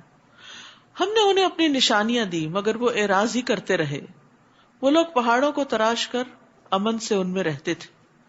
چنانچہ صبح کے وقت انہیں زبردست دھماکے نے آ لیا اور جو وہ پتھر کے مکان وغیرہ بناتے تھے ان کے کسی کام نہ آ سکے. اور ہم نے آسمانوں اور زمین اور ان کے درمیان جو کچھ ہے کسی مقصد سے ہی پیدا کیا ہے، مصلحت سے ہی پیدا کیا ہے. وما خلقنا السماوات والارض وما بینہما الا بالحق، یعنی یہ سب کچھ کھیل تماشے کے طور پر نہیں ہے، ان چیزوں کا ایک مقصد ہے، انسان کو بنانے کا ایک مقصد ہے. اور قیامت یقیناً آنے والی ہے، لہذا اے نبی ان کافروں کی بےہودگیوں پر شریفانہ درگزر سے کام لیجئے. بلا شبہ آپ کا رب ہی سب کا پیدا کرنے والا ہے اور سب کچھ جاننے والا ہے. نیز ہم نے آپ کو 7 ایسی آیات دی ہیں جو بار بار دہرائی جاتی ہیں، اور قرآن عظیم بھی دیا ہے. اشارہ ہے سورۃ الفاتحہ کی طرف. سورۃ الفاتحہ جو ہے اس کی بہت فضیلت ہے، اور بار بار کیسے دہرائی جاتی ہے؟ ہر نماز کی ہر رکعت میں پڑھی جاتی ہے، کیونکہ حدیث میں آتا ہے لا صلاۃ لمن لم یقرأ بفاتحۃ الکتاب، اس کی نماز ہی نہیں جس نے نماز میں سورۃ الفاتحہ کی قرات نہیں کی. تو آپ کو نعمت یاد دلائی جا رہی ہے. سورۃ الحجر میں نعمت قرآن کا ذکر بار بار آیا ہے کہ اللہ نے اس کی حفاظت کی ہے اور اللہ تعالیٰ نے آپ کو یہ نعمت عطا کی ہے. اور اس نعمت کو پا کر آپ کیا نہ کریں، لا تمدن عینیک الی ما متعنا به ازواجا منہم ولا تحزن علیہم واخفض جناحک للمؤمنین. لہذا ہم نے مختلف قسم کے لوگوں کو جو دنیا کی زندگی کا سامان دے رکھا ہے، آپ اس کی طرف نظر اٹھا کے بھی نہ دیکھیں، اس سے قطعاً متاثر نہ ہوں اور نہ ہی ان کے لیے غمزدہ ہوں، اور ایمان لانے والوں سے تواضع سے پیش آئیں. تو یاد رکھیے دنیاوی چیزوں سے بہتر ہے اس قرآن کا ملنا، ہوا خیر مما یجمعون. اور نبی صلی اللہ علیہ وسلم کو یہاں پر خاص تلقین کی جا رہی ہے کہ آپ ان لوگوں پہ حیران نہ ہو جنہیں بہت دنیا مل گئی ہے اور وہ اس دنیا کے ملنے کی وجہ سے کفر اور نفاق پر اڑے ہوئے ہیں. کیونکہ تمام پیغمبروں کے ساتھ یہی ہوا ہے کہ قوم کے جو زیادہ امیر لوگ تھے یا جن کو دنیاوی نعمتیں زیادہ ملی تھی، ان میں سے بہت کم ان پر ایمان لائے. وہ یہ سمجھتے تھے کہ اللہ ہم سے راضی ہے، آج بھی دیا، آخرت میں بھی مل جائے گا اگر کوئی آخرت ہوئی. تو اس لیے پیغمبر کی باتوں کی وجہ سے اپنی دنیا کو قربان کرنے کی ضرورت نہیں. دنیا میں جو کچھ ہے آخرت کے مقابلے میں اس کی کوئی حیثیت نہیں. برا رضی اللہ عنہ کہتے ہیں کہ نبی صلی اللہ علیہ وسلم کو ریشم کا ایک کپڑا ہدیے میں پیش کیا گیا تو ہم اسے چھونے لگے، ٹچ کر کر کے دیکھ رہے تھے اس کی نرمی اور ملائمت پر، حیرت زدہ ہو گئے. تو آپ نے فرمایا تمہیں اس پہ حیرت ہے؟ ہم نے عرض کیا جی ہاں. آپ نے فرمایا جنت میں سعد بن معاذ کے رومال اس سے بھی بہتر ہے. یعنی وہ جب صحابہ کے اندر ذرا دنیا کی محبت آنے لگی تو آپ نے فوراً ان کو آخرت کی طرف متوجہ کر دیا. تو حقیقت یہ ہے کہ انسان جو کچھ بھی کرے، چاہے دنیا کا بھی کام کر رہا ہو، تو اپنی آخرت کو ضرور یاد رکھے تاکہ اس میں کوئی غلط کام نہ ہو. مثلا کوئی کام ہے، جاب ہے، کاروبار ہے، اور جو اس سے حاصل ہو اس سے صرف دنیا کا مال نہ خریدے بلکہ اس سے صدقہ بھی کرے اور اپنی آخرت بھی بنائے. ابو ہریرہ رضی اللہ عنہ سے روایت ہے کہ وہ پودا لگا رہے تھے، گارڈننگ کر رہے تھے. رسول اللہ صلی اللہ علیہ وسلم ان کے پاس سے گزرے، فرمایا اے ابو ہریرہ کیا لگا رہے ہو؟ میں نے کہا اپنے لیے پودے لگا رہا ہوں، آج کل سپرنگ ہے نا تو ہر کوئی پھول لگا رہا ہے. آپ نے فرمایا کیا میں تمہیں اس سے بہتر پودے نہ بتاؤں؟ ابو ہریرہ نے عرض کیا جی ہاں اللہ کے رسول. آپ نے فرمایا کہو سبحان اللہ والحمد للہ ولا الہ الا اللہ واللہ اکبر. ان میں سے ہر کلمے کے عوض جنت میں تمہارے لیے ایک ایک درخت لگایا جائے گا. اب اس کا کیا مطلب ہے؟ ہم پھول نہ لگائیں، پودے نہ لگائیں، کوئی کسان کام نہ کرے، صرف مسجد میں بیٹھ کے تسبیح کیا کرے، یہ مطلب نہیں. اس کا مطلب یہ ہے کہ پودے لگاتے ہوئے بھی اپنی آخرت کو یاد رکھو. پودے ہاتھ سے لگانے ہیں، زبان خالی ہے، زبان سے سبحان اللہ والحمد للہ ولا الہ الا اللہ واللہ اکبر پڑھتے رہو. اور ایک اور انسٹرکشن یہاں جو دی گئی وہ کیا ہے؟ وَخْفِضْ جَنَاحَكَ لِلْمُؤْمِنِينَ. مومنوں کے لیے اپنے پہلو جو ہے نرم کر لیجئے، یعنی اپنے فالوورز کو، اپنی ٹیم کو، اپنے ساتھیوں کو اپنے قریب کر لیجئے. کبھی آپ نے دیکھا ہوگا مرغی جو اپنے چند چکس کو لے کے چل رہی ہوتی، بڑا ہی پیارا منظر ہوتا ہے جس میں وہ ان کو سکھا رہی ہوتی کہ دانا دن کا کیسے چگنا ہے. تو اتنے میں کوئی جہاز گزرتا ہے یا کوئی چیل اس کو دکھائی دیتی ہے تو وہ اپنے پر کیسے کرتی، پھیلا لیتی اور سارے بچوں کو نیچے لے آتی، یعنی ان کو ایک احساس تحفظ دیتی. لیڈر کی یہ کوالٹی ہونی چاہیے کہ وہ اپنی ٹیم کو کانفیڈینس دے، احساس تحفظ دے، ان کو اعتماد دے کہ کچھ فرق نہیں پڑتا، فکر نہ کرو، سب ٹھیک ہو جائے گا. اور پھر قریب کرنے کا معنی بھی ہے. ابن عباس کہتے ہیں کہ نبی صلی اللہ علیہ وسلم سے لوگوں کو دھکیلا نہیں جاتا تھا، نہ مارا جاتا تھا. جو قریب آنا چاہتا تھا آنے دیا جاتا تھا. آپ صلی اللہ علیہ وسلم کمزور مسلمانوں کے پاس جاتے، ان سے ملاقات کرتے، ان کے مریضوں کی بیمار پرسی کرتے، ان کے جنازوں میں حاضر ہوتے. یعنی انسان کو اگر کوئی بڑا مرتبہ دنیا میں مل جائے تو غریبوں کو بھولے نہیں، ایسی جگہوں پہ جائے جہاں انسان کا دل نرم ہو. جابر کہتے ہیں کہ آپ چلنے میں پیچھے رہتے، کمزور کو چلاتے اور اپنے پیچھے بٹھاتے اور ان کے لیے دعائیں کرتے، لوگوں کی حاجتیں پوری کرتے. نبی صلی اللہ علیہ وسلم بڑے رحم دل تھے. جب کوئی آپ کے پاس آتا آپ اس سے وعدہ کر لیتے اور اس سے پورا کرتے، بشرطے کہ آپ کے پاس ہوتا. کبھی نہیں بھی ہوتا تھا تو قرض لے کے دوسروں کو دے دیا کرتے تھے. ایک دفعہ اقامت کہی گئی نماز کی اور ایک اعرابی آپ کے پاس آ گیا، کپڑا پکڑ لیا، کہنے لگا میرا ذرا سا کام رک گیا، آپ میرے ساتھ چلیں کہیں میں اسے بھول نہ جاؤں. آپ اس کے ساتھ چلے گئے، اس کی ضرورت پوری کی، بعد میں آ کے نماز پڑھائی، حالانکہ اقامت ہو چکی تھی. اسی طرح ایک عورت تھی جس کے عقل میں کچھ فطور تھا، تو وہ آپ کو کہنے لگی کہ میرا ایک کام ہے. آپ نے فرمایا تم جس گلی میں چاہو بیٹھ جاؤ، میں تمہارا کام کر دوں گا. تو اس عورت نے راستے میں آپ سے بات کی اور اپنا کام بتایا اور جو بھی اس کا کام تھا آپ نے کر دیا. تو یہ ہم میں سے ہر ایک کے اندر صفت ہونی چاہیے. ماں ہے تو اس کے بچے ہیں، کوئی لیڈر ہے تو اس کے فالوورز ہیں، ٹیچر ہے تو اس کے اسٹوڈنٹس ہیں. تو اسلام میں ایسا بڑا چھوٹا نہیں ہے کہ کچھ لوگ وی آئی پیز ہیں اور وہ اپروچیبل ہی نہ ہو، یہ نہیں ہونا چاہیے. اور کہہ دیجئے کہ میں تو صاف صاف عذاب سے ڈرانے والا ہوں، جیسا کہ ہم نے عذاب ان تقسیم کرنے والوں پر نازل کیا جنہوں نے قرآن کو ٹکڑے ٹکڑے کر دیا. ٹکڑے ٹکڑے کرنے کا مطلب کیا ہے؟ بعض حصے پہ ایمان لائے اور بعض کا انکار کر دیا. سو آپ کے رب کی قسم ہم ان سے ضرور ان اعمال کی باز پرس کریں گے جو وہ کرتے رہے. لہٰذا جو آپ کو حکم دیا جاتا ہے وہ کھل کے سنا دیجئے اور شرک کرنے والوں کی پرواہ نہ کیجئے. ان ٹھٹھا کرنے والوں کو ہم کافی ہیں جو اللہ کے ساتھ دوسرے الہ بھی قرار دیتے ہیں. ان قریب انہیں سب کچھ معلوم ہو جائے گا. ہم جانتے ہیں جو کچھ یہ لوگ کہتے ہیں، اس سے آپ کا دل گھٹتا ہے، یعنی لوگوں کی باتوں پر آپ کا دل تنگ ہوتا ہے. لہٰذا آپ اپنے رب کی حمد کے ساتھ تسبیح کیجیے اور سجدہ کیجیے. تو یہاں دل کی گھٹن کا ایک اور علاج بتایا گیا، وہ ہے نماز اور تسبیح. یعنی سبب کوئی بھی ہو، چاہے لوگوں کی باتیں ہوں یا مستقبل کا کوئی خوف ہو یا ماضی کا کوئی غم ہو، جب غم شدت پکڑے تو قرآن مجید کی تلاوت کے علاوہ تسبیح کی کثرت اور نماز کی کثرت فائدہ دیتی ہے.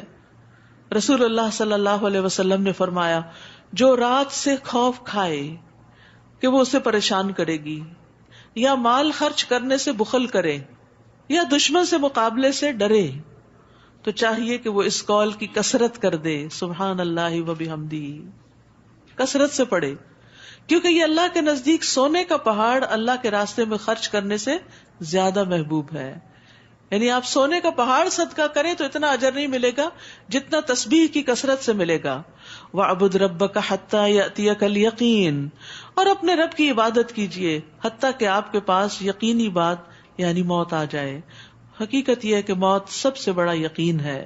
عمر بن عبدالعزیز کہتے ہیں، میں نے موت کے یقین سے بڑھ کر کوئی ایسا یقین نہیں دیکھا جو شک کے زیادہ مشابہ ہو، کیونکہ لوگ موت کا یقین رکھتے ہیں پھر بھی اس کی تیاری نہیں کرتے، گویا وہ موت کے بارے میں شک کرتے ہیں. سورۃ النحل. بسم اللہ الرحمن الرحیم. أتى أمر الله فلا تستعجلوه سبحانه وتعالى عما يشركون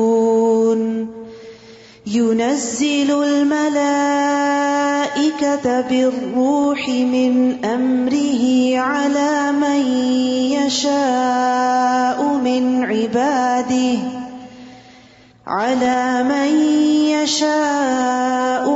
عباده أن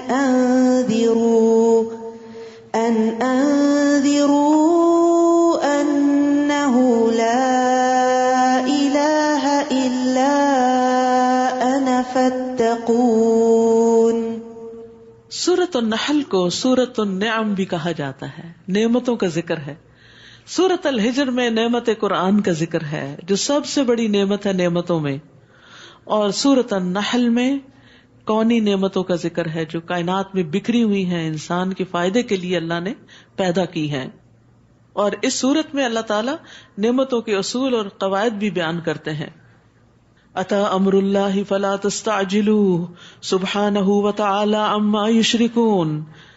اللہ کا حکم آ پہنچا، لہٰذا اس کے لیے جلدی نہ مچاؤ.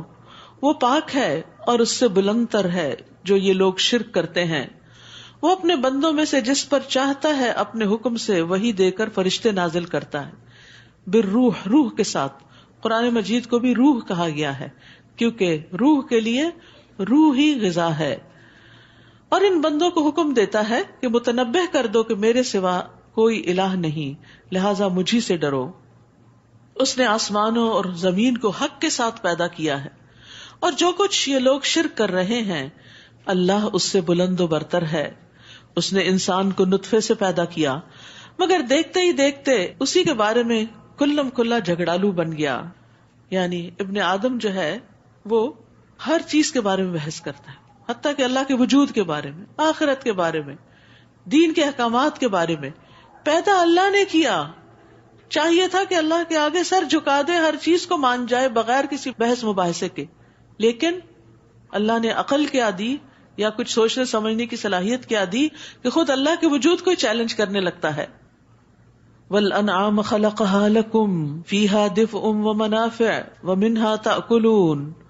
نیز چوپایوں کو بھی اس نے پیدا کیا جن میں سے بعض کی اون سے گرم کپڑے بنا کر تم سردی سے بچتے ہو. لَكُمْ فِيهَا دِفْءٌ وَمَنَافِعُ وَمِنْهَا تَأْكُلُونَ. نیز اور بھی کئی فائدے اٹھاتے ہو اور بعض کو تم کھاتے بھی ہو. یعنی جانوروں کے حقوق کا یہاں پر ذکر کیا گیا ہے. یہ اللہ نے تمہارے لیے پیدا کیے اور تم ان سے فائدے اٹھاتے ہو تو پھر ان کا خیال بھی رکھو. نیز جب تم انہیں شام کو چرا کر لاتے ہو اور جب صبح چرانے لے جاتے ہو تو اس میں تمہارے لیے ٹھاٹ بھی ہے، خوبصورتی ہے. نیز وہ جانور تمہارے بوجھ ایسے شہر تک اٹھا کر لے جاتے ہیں جہاں تم سخت جانفشانی کے بغیر نہیں پہنچ سکتے.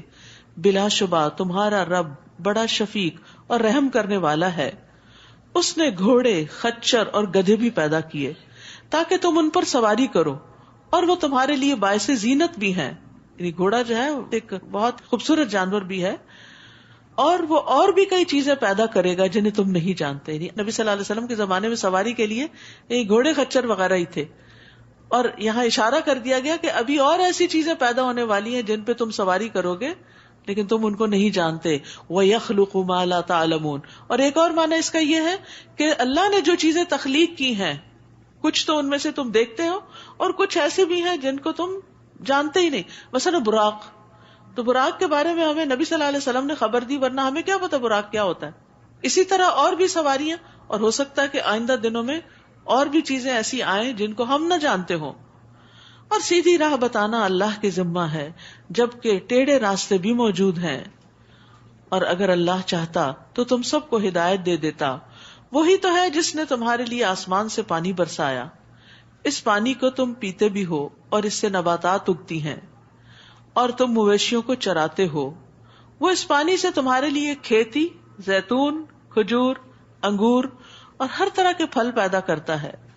غور و فکر کرنے والوں کے لیے اس میں ایک بڑی نشانی ہے. اس نے تمہارے لیے رات اور دن کو، نیز سورج اور چاند کو مسخر کر رکھا ہے، اور تمام ستارے اسی کے حکم کے پابند ہیں. بلا شبہ اس میں سوچنے والوں کے لیے کئی نشانیاں ہیں. تو اس میں آپ دیکھیے کہ طرح طرح کے پھلوں کا ذکر، جنہوں نے زمین کو سجایا ہوا ہے اور فائدے کے بھی ہیں، اور پھر آسمان کی سجاوٹ اور زینت اور ستاروں کا ذکر ہے.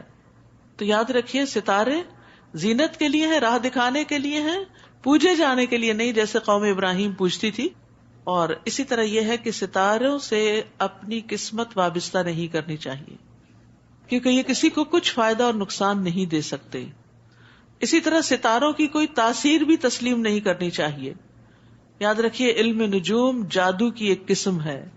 نبی صلی اللہ علیہ وسلم نے فرمایا جس نے علم نجوم حاصل کیا، یعنی قسمتوں کا حال معلوم کرنے کے لیے ستاروں کو جانا پرکھا، اس نے جادو کا ایک حصہ سیکھ لیا. جتنا زیادہ سیکھے گا اتنا ہی زیادہ جادو میں مبتلا ہوگا. تو اس لیے نجومی کا پیشہ اختیار کرنا بھی درست نہیں، جو جگہ جگہ بیٹھ جاتے ہیں اور لوگوں کو ان کی قسمت کا حال بتاتے ہیں اور پھر کہتے ہیں کہ تمہارا ستارہ گردش میں ہے. نعوذ باللہ. وہ تو ہر وقت ہی گردش میں ہو، کہیں رکے ہوئے تھوڑی ہیں. تو پھر انسان کو تو کبھی چین ہی نہ آئے. نیز اس نے تمہارے لیے زمین میں رنگ برنگ کی کئی چیزیں پیدا کی. کلرز کا ہونا بھی قابل توجہ ہے. اس میں بھی ان لوگوں کے لیے نشانی ہے جو سبق حاصل کرتے ہیں. وہی تو ہے جس نے سمندر کو تمہارے اختیار میں کر دیا. سبحان اللہ. اتنا ہیوج، اتنا بڑا کہ زمین کے 3 حصوں کو ڈھانپے ہوئے، وہ اگر بفر جائے تو ایک جو باقی بچا ہوا اس پہ بھی چھا جائے، لیکن اللہ نے اس کو کنٹرول میں رکھا. اور اس چیز کا مشاہدہ آپ اس وقت کرتے ہیں جب آپ سی سائڈ پہ جاتے ہیں اور جب دیکھتے ہیں کہ لہریں اٹھتی ہیں اور پھر ساحل پہ آ کے سرنڈر کر دیتی ہیں، جھک جاتی، واپس چلی جاتی، اس سے آگے نہیں آتی. حالانکہ بعض اوقات بہت اونچی اونچی لہریں اٹھتی کہ وہ شہر کو بھی اپنی لپیٹ میں لے لیں، لیکن اللہ کے حکم سے وہ پیچھے ہی رہتی ہیں کہ انسانوں کے لیے سامان زیست کا انتظام رہے.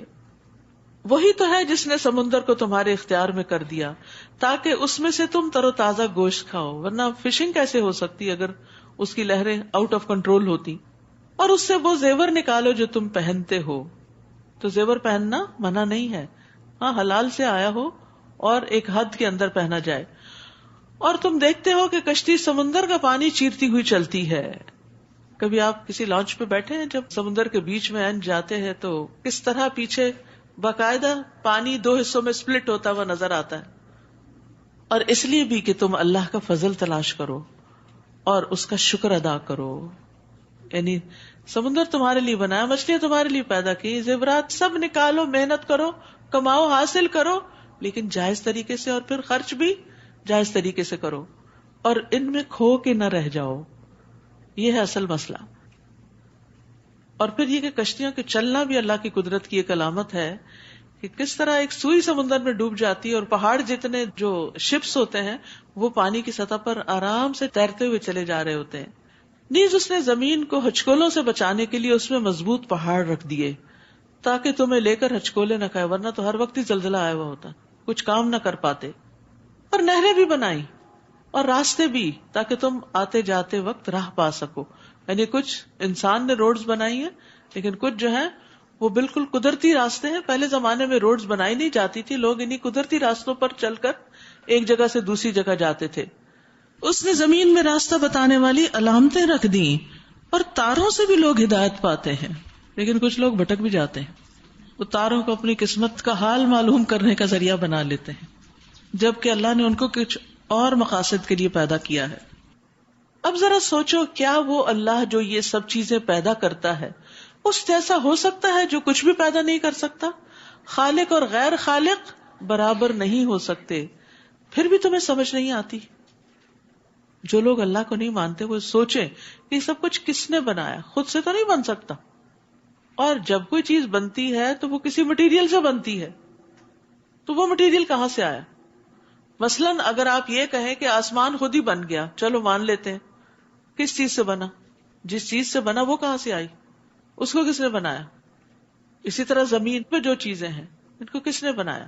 ہم تو کہتے ہیں اللہ نے بنایا. اللہ نے یہ سب کچھ پیدا کیا، کن کہہ کے پیدا کیا، یا سٹیجز میں پیدا کیا، بتدریج پیدا کیا. لیکن یہ کہنا کہ یہ خود سے خود ہی سب کچھ وجود میں آ گیا، تو سب خود سے خود وجود میں نہیں آ سکتا. اسلام اس چیز کا جواب دیتا کہ اللہ خالق کل شیء وہو علی کل شیء وکیل. اللہ ہی ہر چیز کا خالق ہے اور وہ ہر چیز پر نگران بھی ہے. وَإِن تَعُدُّوا نِعْمَةَ اللَّهِ لَا تُحْصُوهَا إِنَّ اللَّهَ لَغَفُورٌ رَحِيمٌ. اور اگر تم اللہ کی نعمتیں گننا چاہو تو کبھی ان کا حساب نہ رکھ سکو گے. بلا شبہ اللہ معاف کرنے والا، رحم کرنے والا ہے. تو اللہ سبحانہ تعالیٰ اس صورت میں بہت سی نشانیوں کا ذکر کریں گے کائنات کی، تاکہ لوگ اللہ کو پہچانیں اور اس کی وحدانیت کا اقرار کریں. واللہ یعلم ما تسرون وما تعلنون. اور جو کچھ تم چھپاتے ہو یا ظاہر کرتے ہو اللہ سب کچھ جانتا ہے. اور اللہ کے سوا جنہیں یہ لوگ پکارتے ہیں وہ کوئی چیز کیا خاک پیدا کریں گے؟ وہ تو خود پیدا کیے گئے، یعنی وہ کچھ بھی پیدا نہیں کر سکتے، وہ تو پیدا کیے گئے ہیں. جو پیدا کیا جاتا ہے وہ آگے کیا کر سکتا ہے؟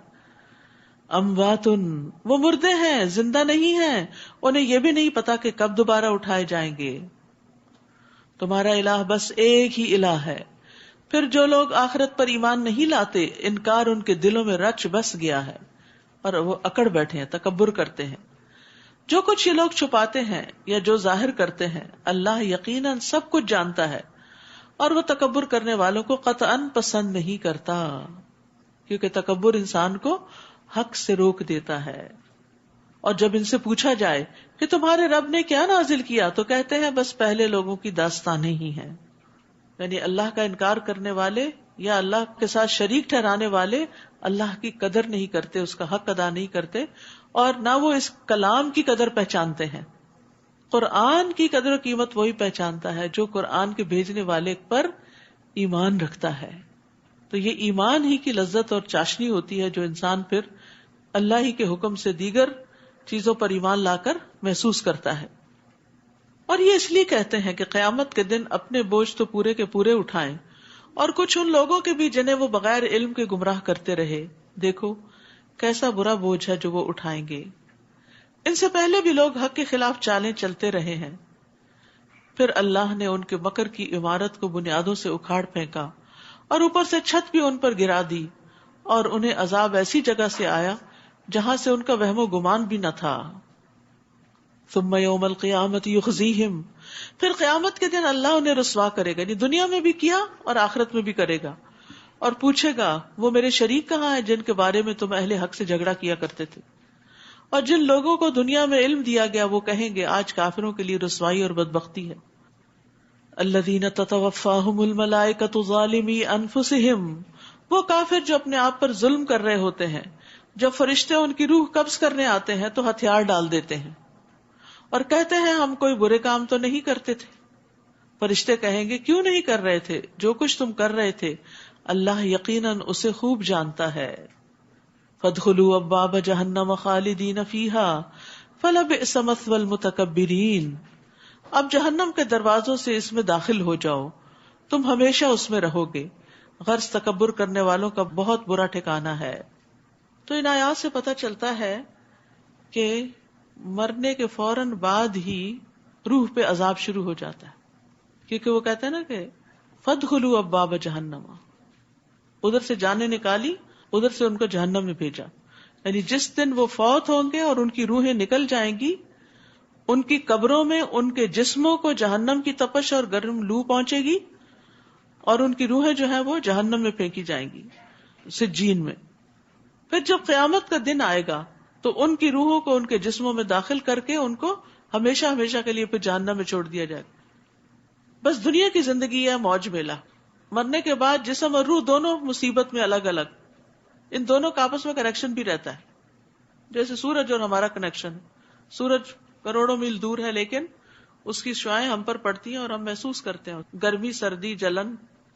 اسی طرح جسم اور روح کتنے بھی دور ہوں ان کا آپس میں اسی طرح کا کنیکشن ہوتا ہے. جو عذاب روح پہ ہو رہا ہوتا ہے وہ جسم محسوس کرتا ہے. تو اس لیے مرتے ہی عذاب کی خبر دے دی گئی کہ عذاب میں داخل ہو جاؤ. رسول اللہ صلی اللہ علیہ وسلم نے فرمایا اگر وہ گناہگار آدمی ہو یعنی مرنے والا تو فرشتے کہتے ہیں اے خبیث روح نکل جو خبیث جسم میں رہی، قابل مذمت ہو کر اس میں سے نکل، ذلیل ہو کے نکل، کھولتے ہوئے پانی اور کانٹے دار کھانے کی خوشخبری قبول کر لو، یعنی اب تمہارے لیے یہ انجام ہے، اور اس کے علاوہ دیگر انواع و اقسام کے عذاب کی بھی خوشخبری قبول کر لو. اس کے سامنے یہ جملے بار بار دہرائے جاتے ہیں یہاں تک کہ اس کی روح نکل جاتی. یعنی موت کے وقت بھی جب جان لی جا رہی ہوتی ہے تو اس کو ڈانٹ پڑ رہی ہوتی ہے اور اس کو آئندہ کے لیے بھی بری خبریں سنائی جا رہی ہوتی. اس وقت حسرتوں کا کیا عالم ہوگا. اور یہی بات جب پرہیزگاروں سے پوچھی جاتی ہے کہ تمہارے رب نے کیا نازل کیا, تو وہ کہتے ہیں بھلائی ہی بھلائی. یعنی انہیں سارے قرآن کے اندر خیر نظر آتی ہے. ایسے لوگ جنہوں نے اچھے کام کیے ان کے لیے اس دنیا میں بھی بھلائی ہے اور آخرت کا گھر تو بہت بہتر ہے, اور تقوی والوں کے لیے کیا ہی اچھا گھر ہے یعنی آخرت کا. وَلَنِعْمَ دَارُ الْمُتَّقِينَ, دار المتقین کتنا خوبصورت ہے, کتنا عمدہ ہے. تو دنیا کی بھلائی کیا ہے؟ پاکیزہ زندگی, اور آخرت کی بھلائی نعمتوں بھری جنتیں. جنات عدن يدخلونها, دائمی باغات جن میں وہ داخل ہوں گے, ان میں نہریں جاری ہوں گی, اور جو کچھ بھی وہ چاہیں گے انہیں وہاں ملے گا. اللہ تعالیٰ پرہیزگاروں کو اسی طرح جزا دیتا ہے. انسان کی بہت سی خواہشات ہیں, کہتے ہیں نا کہ ہزاروں خواہشیں ایسی کہ ہر خواہش پہ دم نکلے.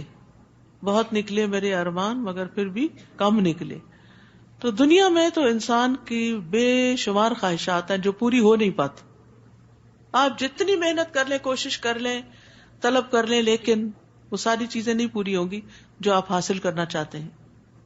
لیکن اللہ نے ان خواہشات کے پورا ہونے کی ایک جگہ رکھ دی, دائمی باغات, جنات و عدن, جن میں وہ داخل ہوں گے, ان میں نہریں جاری ہوں گی, اور جو کچھ بھی وہ چاہیں گے انہیں ملے گا. تو اللہ تعالیٰ پرہیزگاروں کو ایسی ہی جزا دیتا ہے. قرآن مجید میں آتا ہے نا, وَلَكُمْ فِيهَا مَا تَشْتَهِي أَنفُسُكُمْ وَلَكُمْ فِيهَا مَا تَدَّعُونَ نُزُلًا مِّن غَفُورٍ رَحِيمٍ. وہاں تمہارا جو جی چاہے گا تمہیں ملے گا, اور جو کچھ تم مانگو گے تمہارا ہوگا. یہ بخشنے والے مہربان کی طرف سے مہمانی ہوگی. صرف خواہش کرنے پر ہی کھانا سامنے آ جائے گا. حدیث میں آتا ہے کہ جنتی شخص جنت کے پرندوں میں سے ایک پرندہ کھانے کی خواہش کرے گا کہ آج مجھے پرندے کا گوشت کھانا ہے, تو وہ اس کے ہاتھ میں پکا ہوا اور ٹکڑے کیا ہوا آ گرے گا. کسی بھی کام کی وہ خواہش کرے گا تو وہ ہو جائے گا. نبی صلی اللہ علیہ وسلم فرمایا کہ اہل جنت میں سے ایک شخص اپنے رب سے کاشتکاری کی اجازت چاہے گا کہ مجھے فارمنگ کرنی ہے. تو اللہ تعالیٰ اس سے فرمائے گا کیا تو اپنی موجودہ حالت کو خوش نہیں ہے جو ملا ہوا ہے؟ وہ کہے گا کیوں نہیں, لیکن مجھے پسند ہے کہ میں کھیتی باڑی کروں. آپ نے فرمایا پھر وہ بیج کاشت کرے گا, پلک جھپکنے میں وہ اگائے گا, فوراً سیدھا ہوگا اور کاٹنے کے بھی قابل ہو جائے گا. دیکھتے ہی دیکھتے پہاڑ کی طرح انبار لگ جائے گا. تو اللہ تعالیٰ فرمائے گا اے آدم کے بیٹے یہ لے لے, تجھے کوئی چیز سیر نہیں کر سکتی. یعنی سب کچھ بھی مل جائے تو پھر انسان کہتا ہے کہ یہ نہ کروں, یہ نہ ہو جائے. یعنی جو اکٹھا کر چکا ہوتا ہے اس سے انجوائے نہیں کرتا اور خریدنے چل پڑتا ہے. کیا ایسا ہوتا ہے کہ آپ صرف اس وقت گروسری کریں جب سب کچھ ختم ہو جائے؟ الذین تتوفاہم الملائکۃ طیبین, وہ پرہیزگار جو پاک سیرت ہوتے ہیں, فرشتے ان کی روح قبض کرنے آتے ہیں تو کہتے ہیں تم پر سلام ہو, جو اچھے عمل تم کرتے رہے اس کے صلے میں جنت میں داخل ہو جاؤ. اوپر کافر کا انجام بتایا گیا اور یہاں مومن کا انجام بتایا گیا کہ اس کو آ کر پہلے سلام کرتے ہیں. فرشتے خوشخبری دینے کے لیے آئیں یا جان نکالنے کے لیے آئیں تو سلام کرتے ہیں. سلام ہو تم پر جو اچھے عمل تم کرتے رہے اس کے صلے میں جنت میں داخل ہو جاؤ. یعنی جنت میں جانے کے لیے بہرحال اعمال چاہیے, اگرچہ وہ کافی نہیں, باقی اللہ کی رحمت ہو جائے گی, لیکن نیک عمل کے بغیر پھر صرف انسان خوش فہمی میں جیتا ہے. هل ينظرون الا ان تأتيهم الملائکہ, کیا اب یہ لوگ اس بات کا انتظار کر رہے ہیں کہ ان کے پاس فرشتے آئیں یا تیرے رب کا حکم آ جائے؟ ان سے پہلے بھی لوگوں نے یہی کچھ کیا تھا. اللہ نے تو ان پر ظلم نہیں کیا, وہ خود ہی اپنے آپ پر ظلم کر رہے تھے. پھر انہیں اپنے اعمال کے برے نتائج سے دوچار ہونا پڑا, اور جس عذاب کا وہ مذاق اڑایا کرتے تھے اسی نے انہیں گھیر لیا. اور یہ مشرکین کہتے ہیں اگر اللہ چاہتا تو نہ ہم اللہ کے سوا کسی چیز کی عبادت کرتے اور نہ ہمارے آباء و اجداد, نہ ہی ہم اس کے حکم کے بغیر کسی چیز کو حرام قرار دیتے. ان سے پہلے لوگوں نے بھی یہی کچھ کیا تھا. رسولوں پر تو صرف یہی ذمہ داری ہے کہ وہ واضح طور پر پیغام پہنچا دیں. ہم نے ہر امت میں ایک رسول بھیجا جو انہیں یہی کہتا تھا کہ اللہ کی عبادت کرو اور طاغوت سے بچو. پھر کچھ ایسے لوگ تھے جنہیں اللہ نے ہدایت دے دی اور کچھ ایسے تھے جن پر گمراہی ثابت ہو گئی، سو تم زمین میں چل پھر کر دیکھ لو کہ جھٹلانے والوں کا انجام کیا ہوا۔ ایسے لوگوں کی ہدایت کے لیے آپ کتنی ہی خواہش کریں، اللہ جسے گمراہ کر دے اسے کوئی ہدایت نہیں دے سکتا اور ان کا کوئی مددگار بھی نہیں۔ اور وہ اللہ کی پکی قسمیں کھا کر کہتے ہیں کہ جو مر جاتا ہے اللہ اسے دوبارہ نہیں اٹھائے گا۔ اٹھائے گا کیوں نہیں؟ یہ تو ایسا وعدہ ہے جسے پورا کرنا اللہ کے ذمہ ہے، لیکن اکثر لوگ جانتے نہیں۔ اللہ نے ہر چیز جوڑا جوڑا پیدا کی ہے، تو زندگی کا جوڑا موت ہے اور موت کا جوڑا زندگی۔ کنتم امواتن، ہم کیا تھے؟ مردہ، فاحیاکم، ہو گئے زندہ، ثم یمیتکم، پھر ہوں گے مردہ، ثم یحییکم، پھر زندہ ہوں گے، لیکن اس کے بعد کوئی موت نہیں۔ قیامت کے دن موت کو ذبح کر دیا جائے گا تو اہل جہنم اتنا روئیں گے کہ اگر وہ مر سکتے غم سے تو مر جاتے، اور اہل جنت بہت خوش ہو جائیں گے کہ اللہ نے ان کی چھوٹی موٹی اطاعت کو قبول کر لیا ہے۔ یہ اٹھانا اس لیے ضروری ہے کہ اللہ ان پر وہ حقیقت واضح کر دے جس میں یہ اختلاف کر رہے ہیں، اور اس لیے بھی ضروری ہے کہ کافر جان لیں کہ وہی جھوٹے تھے۔ تو ہم جب کسی چیز کا ارادہ کر لیتے ہیں تو بس اتنا ہی کہہ دیتے ہیں کہ ہو جا تو وہ ہو جاتی ہے۔ تو اگر کسی کا اس بات پر ایمان ہو کہ اللہ تعالیٰ صرف کن کہہ کے سب کچھ کر سکتا ہے، تو پھر اس طرح کی باتیں کرنا کہ کیا اللہ تعالیٰ کوئی ایسی چیز پیدا کر سکتا ہے کہ جس کو وہ خود نہ اٹھا سکے، یہ سوال اس کے ذہن میں پیدا ہوتے ہیں جو اللہ کی قدر نہیں کرتا، جو اللہ کو پہچانتا نہیں اور اس کی طاقت کو نہیں جانتا، جو اس کی معرفت نہیں رکھتا۔ اور جن لوگوں نے ظلم سہنے کے بعد اللہ کے لیے گھر بار چھوڑے، ہاجرو، ہجرت کی، ہم انہیں دنیا میں بھی بہت اچھا ٹھکانہ دیں گے، اور آخرت کا اجر تو بہت بڑا ہے، کاش وہ لوگ جانتے ہوتے۔ یاد رکھیے، جو شخص اللہ کی خاطر کوئی چیز چھوڑ دیتا ہے اللہ اس کو اس سے بہتر عطا کرتا ہے، چاہے کوئی کھانے کی چیز ہو، چاہے کوئی استعمال کی چیز ہو، جس کو چھوڑنے میں اللہ کی رضا مطلوب ہو، یا اپنا گھر بار اور وطن ہو، اور آخرت کا اجر تو بہت بڑا ہے، کاش وہ لوگ جانتے ہوتے۔ کاش لوگوں کو پتا ہوتا کہ اللہ نے ایسے لوگوں کے لیے جو اللہ کی خاطر گھر بار چھوڑ دیتے ہیں ان کے لیے کتنا بڑا اجر لکھ رکھا ہے، تاکہ ان کا شوق اور بڑھ جاتا۔ یعنی جن لوگوں نے صبر کیا اور اپنے رب پر ہی بھروسہ کرتے ہیں۔ آپ سے پہلے ہم نے جتنے بھی رسول بھیجے ہیں وہ آدمی ہی ہوتے تھے جن کی طرف ہم وحی کرتے تھے، لہٰذا اگر تم خود نہیں جانتے تو اہل علم سے پوچھ لو۔ ان رسولوں کو ہم نے واضح دلائل اور کتابیں دے کر بھیجا تھا، اور آپ کی طرف یہ ذکر یعنی قرآن اس لیے نازل کیا گیا ہے تاکہ آپ لوگوں کو واضح طور پر بتا دیں کہ ان کی طرف کیا چیز نازل کی گئی ہے، اس لیے کہ وہ اس میں غور و فکر کریں۔ جو لوگ بری چالیں چل رہے ہیں، کیا وہ اس بات سے بے خوف ہو گئے ہیں کہ اللہ انہیں زمین میں دھسا دے، یا ایسی جگہ سے ان پر عذاب آ جائے جہاں سے آنے کا انہیں وہم و گمان بھی نہ ہو، یا انہیں چلتے پھرتے ہی پکڑ لے تو یہ لوگ اسے عاجز کرنے کی طاقت نہیں رکھتے، یا انہیں اس طرح پکڑ لے کہ وہ کمزور ہو کر تباہ ہو جائیں۔ بلا شبہ آپ کا رب ترس کھانے والا اور رحم کرنے والا ہے، جو انہیں مہلت پہ مہلت دیے جا رہا ہے۔ اولم یروا الی ما خلق اللہ من شیء، کیا ان لوگوں نے اللہ کی پیدا کردہ اشیاء میں سے کسی چیز کو بھی نہیں دیکھا کہ اس کا سایہ کیسے دائیں سے بائیں اور بائیں سے دائیں اللہ کے سامنے سجدہ کرتے ہوئے ڈلتا رہتا ہے۔ یعنی سائے کو دیکھ کے ہم کبھی نہیں سوچتے کہ سجدہ کر رہا ہے، اور یہ سب چیزیں انتہائی عجز کا اظہار کر رہی ہیں، باقی چیزیں بھی اللہ کے آگے جھکی ہوئی ہیں۔ آسمانوں اور زمین میں جتنی مخلوق ہے اور فرشتے بھی سب اللہ ہی کو سجدہ کرتے ہیں اور کبھی تکبر نہیں کرتے۔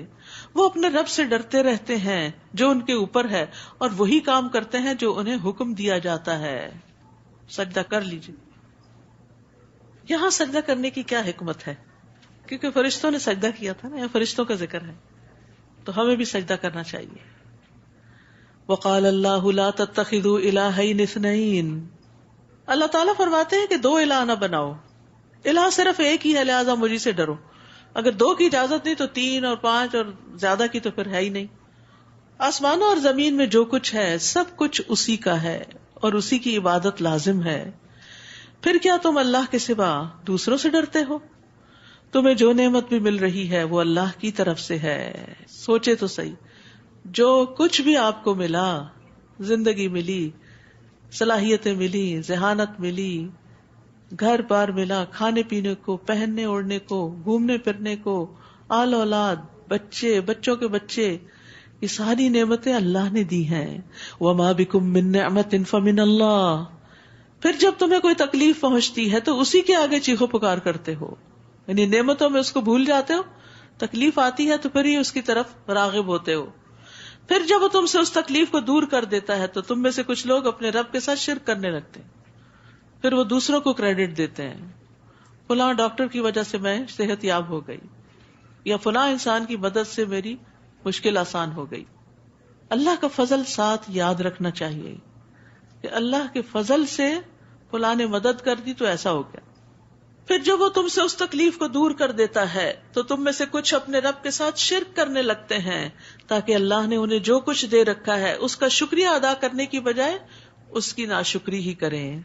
اچھا کچھ دیر مزے کر لو، بس تھوڑی سی مہلت اور ہے، کر لو جو دنیا میں کرنا ہے، ان قریب تمہیں حقیقت معلوم ہو جائے گی. نیز جو رزق ہم نے انہیں دے رکھا ہے اس میں سے ایسے شریکوں کا حصہ مقرر کرتے ہیں جن کے متعلق انہیں علم نہیں ہے، پتہ ہی نہیں، ان کی کوئی حقیقت ہی نہیں، اور ان کے نام پر نظر نیاز دی جا رہی ہے. اللہ کی قسم جو کچھ تم اللہ پر افترا کرتے ہو، جھوٹ گڑتے ہو، اس کی تم سے ضرور باز پرس ہوگی. ان لوگوں نے اللہ کے لیے بیٹیاں تجویز کی ہیں. اہل عرب میں بھی کئی قبائل ایسے تھے جو فرشتوں کو اللہ کی بیٹیاں قرار دیتے تھے، حالانکہ وہ ایسی باتوں سے پاک ہے اور ان کے لیے وہ کچھ ہے جو وہ خود چاہیں، یعنی خود اپنے لیے بیٹے پسند کرتے ہیں اور اللہ کی بیٹیاں قرار دیتے ہیں. اور جب ان میں سے کسی کو لڑکی کی پیدائش کی خبر دی جاتی ہے تو اس کا چہرہ سیاہ پڑ جاتا ہے اور وہ غم سے بھر جاتا ہے. یاد رکھیں، بیٹا ہو یا بیٹی، یہ اللہ کی تقسیم ہے، اور اللہ کی تقسیم مومن کے لیے بڑی بہتر ہوتی ہے. ہم سمجھتے ہیں کہ نہیں بیٹی نہیں، بیٹا ہی ہمیں فائدہ دے گا، تو بعض اوقات بیٹی وہ کچھ دیتی ہے جو بیٹا نہیں دیتا. وَلَيْسَ الذَّكَرُ كَالْأُنثَىٰ. لیکن اہل عرب یہ بات سمجھتے نہیں تھے، اور آج کی جاہلیت میں بھی آپ دیکھیں کہ بیٹیوں کی پیدائش پہ لوگ غمگین ہو جاتے ہیں کہ ان کو بیٹی کی پیدائش کی خبر دی جاتی ہے تو یہ غمگین ہو جاتے ہیں. اور یہ کس کا فعل ہے؟ یہ مشرکین مکہ کا فعل تھا. مومن کو یہ زیب نہیں دیتا کہ وہ بیٹیوں کی پیدائش پہ غمگین ہو، وہ اللہ کا فیصلہ سمجھ کے اس کو قبول کرتا ہے. اور اس میں یہ بھی ہے کہ ہمیں بیٹیوں کو برا نہیں سمجھنا چاہیے. نبی صلی اللہ علیہ وسلم نے فرمایا بیٹیوں کو برا نہ سمجھا کرو کیونکہ وہ انتہائی قیمتی اور غمخوار ہوتی ہیں. جتنی وہ والدین کی کیئر کرتی ہیں، ان کا ساتھ دیتی ہیں، بیٹے نہیں دیتے، وہ اپنی دنیا میں ہوتے ہیں. رسول اللہ صلی اللہ علیہ وسلم نے فرمایا مومن پر تعجب ہے کہ اللہ اس کے لیے جو فیصلہ فرماتا ہے وہ اس کے حق میں بہتر ہی ہوتا ہے. اگر عورتوں کو یہ والی بات سمجھ آ جائے، یہ حدیث پلے باندھ لیں، تو جو بھی پیدا ہو اس پر پھر غم نہ کریں، راضی ہو جائیں. اور جو اللہ سے راضی ہوتا ہے اللہ اس کے ساتھ کیا معاملہ کرتا ہے؟ اللہ تعالیٰ اس سے راضی ہو جاتا ہے. اگر ہم ہی ناراض ہیں اللہ سے تو پھر کیسے توقع رکھ سکتے ہیں کہ اللہ ہم سے راضی ہو جائے؟ اور اگر اللہ ناراض ہو گیا تو پھر کیا ہوگا؟ یتوارا من القوم من سوء ما بشر به. اور دی ہوئی خبر سے عار کی وجہ سے لوگوں سے چھپتا پھرتا ہے اور سوچتا ہے آیا اس لڑکی کو ذلت کے باوجود زندہ ہی رہنے دے یا زمین میں گاڑ دے. دیکھو یہ لوگ کیسا برا فیصلہ کرتے، یعنی ان کی یہ باتیں انتہائی غلط ہیں. بری مثال تو ان لوگوں کے لیے جو آخرت پر ایمان نہیں رکھتے. اللہ کے لیے تو بلند تر مثال ہے. وَلِلَّهِ الْمَثَلُ الْأَعْلَى. اور وہ ہر چیز پر غالب اور حکمت والا ہے. یعنی اللہ تعالیٰ کو لوگوں کی طرح نہیں سمجھنا چاہیے کہ جو مثالیں آپ لوگوں کے لیے دیتے ہیں وہ اللہ پہ چشمہ کریں. اگر اللہ لوگوں کو ان کے ظلم کی بنا پہ پکڑنے لگتا تو زمین پر کوئی جاندار مخلوق باقی نہ رہ جاتی. ہر جان والا کسی نہ کسی طور پر کسی نہ کسی کے ساتھ زیادتی کر جاتا ہے. لیکن وہ ایک معین عرصے تک ڈھیل دیے جاتے ہیں. پھر جب وہ مدت آ جاتی ہے تو اللہ کا عذاب ان سے گھڑی بھر کے لیے بھی آگے پیچھے نہیں ہو سکتا. ظالم اپنے ساتھ ساتھ دوسروں کا بھی نقصان کرتے ہیں. یعنی بعض لوگ ظالم نہیں ہوتے، ظالموں کا ساتھ دیتے ہیں. بعض لوگ ظالموں کے بیچ میں رہتے ہیں اور ان کے ظلم کو برا نہیں کہتے، تو یہ بھی درست نہیں. ابو ہریرہ کہتے ہیں انہوں نے ایک آدمی کو کہتے ہوئے سنا بے شک ظالم اپنے آپ ہی کو نقصان پہنچاتا ہے. تو انہوں نے کہا تم نے بہت بری بات کہی. بے شک ایک پرندہ اپنے گھونسلے میں ظالم کے ظلم کی وجہ سے ہی مر جاتا ہے. یعنی صرف اپنے آپ کو نہیں نقصان دیتا بلکہ دوسروں کو بھی نقصان دیتا ہے. تو ظلم کی 3 قسمیں ہیں. ایک ہے اللہ کے ساتھ اور وہ ہے شرک جو سب سے بڑا ظلم ہے. ان الشرک لظلم عظیم. دوسرا جو بندوں کا بندوں پہ ظلم ہوتا ہے، حقوق العباد میں کمی، اللہ اس کو معاف نہیں کرے گا جب تک بندے نہیں کریں گے. اور تیسرے جو اللہ اور بندوں کے بیچ میں ہوتا ہے، یعنی جیسے کوئی گناہ کا کام کر لیا تو اللہ تعالیٰ جس کو چاہے معاف کر دے. تو یہ یاد رکھیے کہ اللہ تعالیٰ ہر صورت میں مظلوموں کو ظالموں سے قصاص دلوائے گا. وہ جو کنترا کی بات ہوئی نا پہلے، وہ جگہ ایسی ہے کہ جہاں مومن بھی ایک دوسرے سے اپنے حساب کتاب پورے کر لیں گے، اور میدان حشر میں بھی لوگوں کو جواب دہی کرنی ہوگی اگر کسی پر بھی ظلم کیا، کسی کا بھی حق مارا. یہ لوگ اللہ کے لیے وہ تجویز کرتے ہیں جسے خود ناپسند کرتے ہیں، اور ان کی زبانیں جھوٹ بکتی ہیں کہ ان کے لیے بھلا ہی بھلا ہے. ان کے لیے یقینی چیز تو دوزخ کی آگ ہے اور اس میں یہ سب سے آگے دھکیلے جائیں گے. اللہ کی قسم ہم آپ سے پہلے بہت سی امتوں کی طرف رسول بھیج چکے ہیں. تو یہی ہوتا رہا ہے کہ شیطان انہیں ان کے کرتوت مزین کر کے دکھاتا رہا، اور آج بھی شیطان ہی ان کا دوست بنا ہوا ہے اور انہیں دردناک عذاب ہوگا. تو انسان جس کی اطاعت کرتا ہے وہ اس کا دوست کہلاتا ہے، ولی کہلاتا ہے. ہم نے آپ پر یہ کتاب صرف اس لیے نازل کی کہ جن باتوں میں یہ لوگ اختلاف کر رہے ہیں ان کے بارے میں آپ ان پر واضح کر دیں. نیز یہ کتاب ایمان لانے والوں کے لیے ہدایت اور رحمت بھی ہے، یعنی اختلاف کو ختم کرنے والی بھی ہے اور ہدایت اور رحمت بھی ہے. اور اللہ ہی نے آسمان سے پانی برسایا جس سے زمین کو اس کے مردہ ہونے کے بعد زندہ کیا. بارش، اس میں بھی ان لوگوں کے لیے نشانی ہے جو غور سے سنتے ہیں. بارش کی آواز بھی ہوتی ہے نا. نیز تمہارے لیے چوپایوں میں بھی عبرت کے نشان موجود ہیں. ان کے پیٹوں میں غذا کا فضلہ اور خون موجود ہوتا ہے، تو ان دونوں چیزوں کے درمیان سے ہم تمہیں خالص دودھ پلاتے ہیں جو پینے والوں کے لیے خوشگوار ہوتا ہے. سبحان اللہ. گائے چارہ کھاتی ہے، معدے میں جاتا ہے، اس سے فضلہ بھی بنتا ہے، پیشاب اور گوبر بنتا ہے، اور دوسری طرف خون بنتا ہے. ان دو چیزوں کے بیچ میں خالص دودھ بھی پیدا ہوتا ہے. یہ اللہ کی بہت بڑی قدرت کی نشانی. یہ تقسیم کون کرتا ہے، یہ ڈسٹریبیوشن کون کرتا ہے کہ ہاضمے کے بعد کون سی چیز کس نالی میں جانی چاہیے. ورنہ اگر دودھ کی نالی میں تھوڑی سی بھی آمیزش ہو جائے کسی اور چیز کی تو دودھ پینے کے لائق نہ رہے. دودھ بڑی بہترین چیز ہے. دودھ کا تحفہ واپس نہیں کرنا چاہیے. نبی صلی اللہ علیہ وسلم نے فرمایا 3 چیزیں لوٹائی نہ جائیں، تکیہ، تیل اور دودھ. تیل میں خوشبو ہے، تیل کے لیے عربی میں لفظ دہن ہے. دودھ پلانا باعث اجر ہوتا ہے.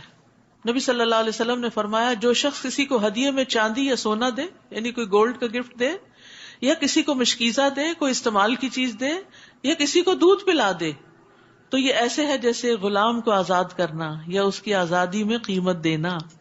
کیونکہ آج کے دور میں تو غلام نہیں، تو غلام کو آزاد کرنے کا بہت بڑا ثواب ہے، کیونکہ غلام آزاد کرنا اپنے آپ کو جہنم سے آزاد کروانا ہے. تو اس کے آلٹرنیٹ کیا ہے کہ انسان جہاں جس چیز کی ضرورت ہو وہ چیز دے دے. خواب میں اگر کوئی دودھ دیکھتا ہے تو یہ فطرت کی علامت ہے، یعنی وہ دین پر ہے. رسول اللہ صلی اللہ علیہ وسلم نے فرمایا میں نے خواب میں اتنا دودھ پیا کہ میں دودھ کی سیرابی دیکھنے لگا جو میرے ناخنوں پر بہ رہی تھی. پھر میں نے پیالہ عمر کو دے دیا. صحابہ نے پوچھا اس کی تعبیر کیا؟ آپ نے فرمایا علم. دودھ پی کر دعا بھی پڑھنی چاہیے، اللہم بارک لنا فیہ وارزقنا خیرا منہ، یا اللہم بارک لنا فیہ وزدنا منہ، کہ اللہ تو ہمارے لیے اس میں برکت عطا فرما اور ہمیں اس سے زیادہ دے. نیز کھجور اور انگور کے پھلوں سے بھی کیا کیا نعمتیں اللہ نے پیدا کی. اور روزے میں تو اب یہ نعمتیں آپ کو بہت اچھی لگ رہی ہوگی.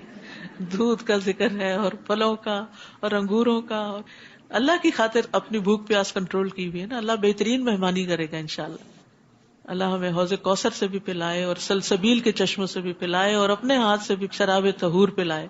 وسقاہم ربہم شرابا طہورا، کیونکہ اس پیاس کا مقصد اس کے سوا کچھ نہیں کہ اپنے رب کو راضی کریں. نیز کھجور اور انگور کے پھلوں سے بھی ہم تمہیں ایک مشروب پلاتے ہیں جسے تم نشہ آور بھی بنا لیتے ہو اور عمدہ رزق بھی. اور وہ کیا انگور کی شراب بنائی جاتی تھی. اہل دانش کے لیے اس میں بھی ایک نشانی، یعنی اللہ نے اتنا پاک رزق پیدا کیا تم اپنے لیے خراب چیزیں بناتے اس سے. نیز آپ کے رب نے شہد کی مکھی کی طرف وحی کی کہ پہاڑوں میں، درختوں میں اور انگور وغیرہ کی بیلوں میں اپنا گھر بناؤ، چھتا بناؤ. پھر ہر قسم کے پھل سے اس کا رس چوسو اور اپنے رب کی ہموار کردہ راہوں پر چلتی رہو. ان مکھیوں کے پیٹ سے مختلف رنگوں کا مشروب شہد نکلتا ہے جس میں لوگوں کے لیے شفا ہے. یقیناً اس میں ایک نشانی بھی ہے ان لوگوں کے لیے جو غور و فکر کرتے ہیں. یاد رکھیے 1 پاؤنڈ شہد بنانے کے لیے شہد کی مکھی جو ہے 55,000 میل اڑتی ہے، 55,000 مائلز فلائی کرتی ہے، تب جا کر وہ 1 پاؤنڈ شہد بنتا ہے. اور ہم شہد کے استعمال میں بعض اوقات بڑی زیادتی کرتے ہیں. چمچ سے لگا ہے تو اس کو چاٹنے کی بجائے ایسے ہی دھونے کے لیے پھینک دیتے ہیں، یا ڈالتے ہوئے اگر کچھ گر گیا ہے تو اٹھاتے نہیں. مکھی کی بیچاری کی جان چلی گئی محنت کر کر کے، اور ہم نے اتنی بھی قدردانی نہیں کی. اور یہ سارا پروسیس یہاں بتا دیا گیا کہ مکھی پھولوں میں سے رس نکالتی ہے، پھر اپنے چھتے تک لے کے جاتی ہے، پھر وہ چھتے میں رہنے والی مکھیوں کو دیتی ہے وہ رس، جو اسے ایک دوسرے کو ٹرانسفر کرتی رہتی ہیں جب تک کہ رطوبت جو ہے 70% سے 20% نہ ہو جائے. اور اس طرح وہ رس جو ہے وہ ٹرانسفارم ہوتا ہوتا شہد بن جاتا ہے. اور مکھی اپنے وزن جتنا بوجھ اٹھا لیتی، جبکہ آج بڑے سے بڑا جہاز اپنے وزن کا صرف 1/4 اٹھا سکتا ہے. اور ہم اپنے وزن کا کتنا اٹھا سکتے؟ جتنا ہمارا وزن ہے آپ سب کو پتہ ہی ہوگا، یہ ڈر کے مارے نہیں کیا ہوگا. کیا اتنا بوجھ ہم اٹھا لیتے ہیں؟ ہم اتنا بوجھ نہیں اٹھا سکتے. بچہ ذرا سا بڑا ہو جائے تو ہم کہتے ہیں اب نہیں اٹھایا جاتا، اس کو پرام میں ڈالو. تو یہ ایک مکھی کتنی محنت کرتی، اور اس میں بے شمار سبق ہے، اور کتنی آرگنائزڈ وے میں، اور کس طرح پھر بہترین مشروب کے اس میں شفا رکھ دی گئی. بعض کے خیال میں ہر بیماری کے لیے، اور بعض کے خیال میں مخصوص بیماریوں کے لیے شفا ہے، ہر بیماری کے لیے نہیں ہے. لیکن بہرحال ایک مفید ڈرنک ہے جس کو پانی میں یا دودھ میں یا دوسرے غذاؤں کے ساتھ ملا کے استعمال کیا جا سکتا ہے. اور مرہم بھی ہے لگانے کے لیے، آئنٹمنٹ کی طرح بھی کام کرتی ہے. رسول اللہ صلی اللہ علیہ وسلم نے فرمایا 3 چیزوں میں شفا ہے: حجامہ کروانے میں یعنی سنگی لگوانے میں، شہد پینے میں، اور آگ سے داغنے میں، مگر میں اپنی امت کو آگ سے داغنے سے منع کرتا ہوں. تو گویا یہ ایک بہترین دوا بھی ہے. یہاں فرمایا ان فی ذلک لآیۃ لقوم یتفکرون، اس میں یعنی شہد کی مکھی میں اس قوم کے لیے جو غور و فکر کرتی بڑی نشانی ہے. اب دیکھیے کہ اللہ تعالیٰ مکھی کو کہتے ہیں اب یہ کرو، اب یہ کرو، اب یہ کرو. وہ سب کچھ کرتی ہے. کس کے لیے کرتی ہے بتائیے ذرا؟ اپنے لیے. وہ خود تو نہیں کھاتی، اس کو ہمیں دیتی ہے، ہمارے لیے تیار کرتی. فری ورکرز ہیں. اگر آپ نیچرل ہنی لیں، آپ کو کچھ بھی نہیں جاتا اس میں. وہ کہیں سے آتی ہیں، بنا کے چلی جاتی ہیں، اور آپ اتار کے مزے کرتے ہیں. کس نے یہ نعمت بخشی؟ اللہ رب العزت نے. کیا ہم بھی اللہ کے اتنے ہی فرما بردار ہیں؟ اللہ کی اطاعت میں اتنے ہی دوڑے پھر رہے ہیں؟ اور مکھی کی مثال طالب علم کی طرح بھی ہے. طالب علم بھی علم کے لیے سفر کرتا ہے، بھاگا دوڑا پھرتا ہے، اور پھر جگہ جگہ سے علم حاصل کرتا ہے، پھر اس کو آگے ٹرانسفارم کرتا ہے، اور پھر اسے دینے کے قابل ہو جاتا ہے. رسول اللہ صلی اللہ علیہ وسلم نے فرمایا مومن کی مثال شہد کی مکھی کی طرح ہے جو صرف پاک چیز کھاتی ہے اور پاکیزہ پھل دیتی ہے. اگر غلطی سے کسی غلط چیز کا رس وہ کھا لے تو دوسری مکھیاں اس کو مار ڈالتی ہیں، اندر ہی نہیں آنے دیا جاتا اس کو. نبی صلی اللہ علیہ وسلم نے فرمایا بے شک مومن کی مثال شہد کی مکھی کی طرح جو پاکیزہ چیز کھاتی ہے، پاکیزہ رس خارج کرتی ہے، یعنی ان پٹ آؤٹ پٹ دونوں پاکیزہ. اور جس پھول پتی پہ بیٹھتی ہے نہ وہ ٹوٹتا نہ وہ خراب ہوتا ہے. سبحان اللہ. یہ طریقہ سکھا دیا گیا کہ مومن نے دنیا میں مختلف چیزوں کو کس طرح ہینڈل کرنا ہے، کس طرح اس سے استعمال کرنا ہے، اور ہم کس طرح ریسورسز کو ابیوز کر رہے ہیں. واللہ خلقکم ثم یتوفاکم ومنکم من یرد الی ارذل العمر لکی لا یعلم بعد علم شیئا ان اللہ علیم قدیر. اللہ نے تمہیں پیدا کیا، پھر وہی تمہیں موت دیتا ہے. جب موت آتی ہے تو کوئی بچا نہیں سکتا. خواہ تم بالکل ہیلدی ہو، فرشتہ آئے گا روح لے کے چلا جائے گا. اور تم میں سے کچھ لوگوں کو رذیل ترین عمر تک پہنچا دیا جاتا ہے، انتہائی بڑھاپا، تاکہ سب کچھ جاننے کے بعد کچھ نہ جانے. اور بڑھاپے میں اگر اور کوئی تکلیف نہ بھی ہو تو جو بھولنے والی بیماری لگ جاتی ہے، سارا علم دھرا کا دھرا رہ جاتا ہے. انسان کی ڈگریاں دیوار پہ سجائی ہوئی ہوتی ہیں اور انسان نیچے بیڈ ریڈن ہوتا ہے اور اس کو نہیں پتا ہوتا کہ سامنے والا کون ہے. شاید آپ کی زندگی میں بھی ایسے لوگوں سے انٹریکشن ہوا ہو کہ جو بہت علم والے ہوں لیکن آخری عمر میں پہنچ کر ان کو اپنے بچوں کی بھی پہچان نہیں رہی. رحم آتا ہے. اگر والدین میں سے کوئی اس حال میں ہو تو قل رب ارحمہما کما ربیانی صغیرا. ایسے مریضوں کے لیے بس اللہ سے رحم مانگنا چاہیے، کیونکہ اکثر لوگ پوچھتے ہیں کیا دعا پڑھیں ان کے لیے. رحمت کی دعا کریں کہ جو چیز ان کے حق میں بہتر ہے وہ ہو. بلا شبہ اللہ تعالیٰ سب کچھ جاننے والا اور قدرت والا ہے. نیز اللہ نے تمہیں رزق کے معاملے میں ایک کو دوسرے پہ فضیلت دے رکھی. یہ اللہ کی تقسیم ہے، کوئی ہم سے اوپر ہے کوئی نیچے ہے، تو اس پہ ناراض نہیں ہونا چاہیے، جلنا کڑنا نہیں چاہیے. بہن بھائیوں میں بڑا فرق واقع ہو جاتا ہے بعض اوقات، پھر اس بنا پہ آپس کے تعلقات میں بڑی کشیدگی پیدا ہو جاتی. پھر جن لوگوں کو رزق زیادہ دیا گیا وہ ایسے تو نہیں جو زائد رزق کو اپنے غلاموں کی طرف لوٹا دیں کہ ایکسٹرا کسی اور کو دے دیں کہ آقا و غلام سب رزق میں برابر ہو جائیں. کیا پھر وہ اللہ کی نعمتوں کا انکار کرتے ہیں؟ کیا وہ یہ سمجھتے ہیں کہ اللہ نے اپنے اختیارات کچھ مخلوق کو دے دیے؟ اللہ نے تمہارے لیے تمہیں میں سے بیویاں بنائی. کتنی نعمتوں کا ذکر ہے، گنتے ہی چلے جائیں. اور تمہاری بیویوں سے تمہارے لیے بیٹے اور پوتے بنائے. یا بیویوں کی قدر بھی بتائے گی کہ ان سے تمہیں یہ نعمتیں ملی. بعض اوقات لوگ کیا کرتے ہیں، بیوی کو تو جوتی کی نوک پہ رکھتے ہیں، جب چاہا ٹھکرا دیا، جب چاہا ذلیل کر دیا، جب چاہا ڈانٹ ڈپٹ کر دیا. اور اپنے بچوں سے بڑا پیار ہوتا ہے، اور پھر اگر ان کے آگے بچے ہو جائیں تو ان سے تو اور بھی پیار ہو جاتا ہے. لیکن جو سبب بنی ہے اس کی کوئی عزت نہیں. کس قدر ظلم کی بات ہے. تو اللہ سبحانہ وتعالیٰ یہ بھی تو کہہ سکتے تھے کہ اللہ نے تمہیں بیٹے اور پوتے دیے. کیا فرمایا؟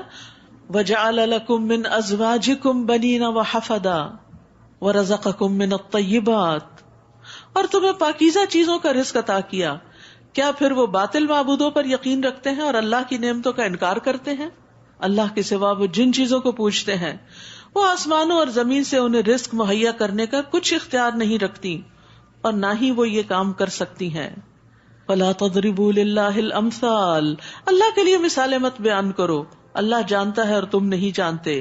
اللہ ایک مثال بیان کرتا ہے. ایک غلام ہے جو خود کسی کی ملکیت ہے، وہ کسی چیز کی قدرت نہیں رکھتا، اور دوسرا وہ ہے جسے ہم نے عمدہ رزق عطا کیا، پھر وہ اس سے خفیہ اور علانیہ ہر طور پر خرچ کرتا ہے. کیا یہ دونوں برابر ہو سکتے ہیں؟ نہیں.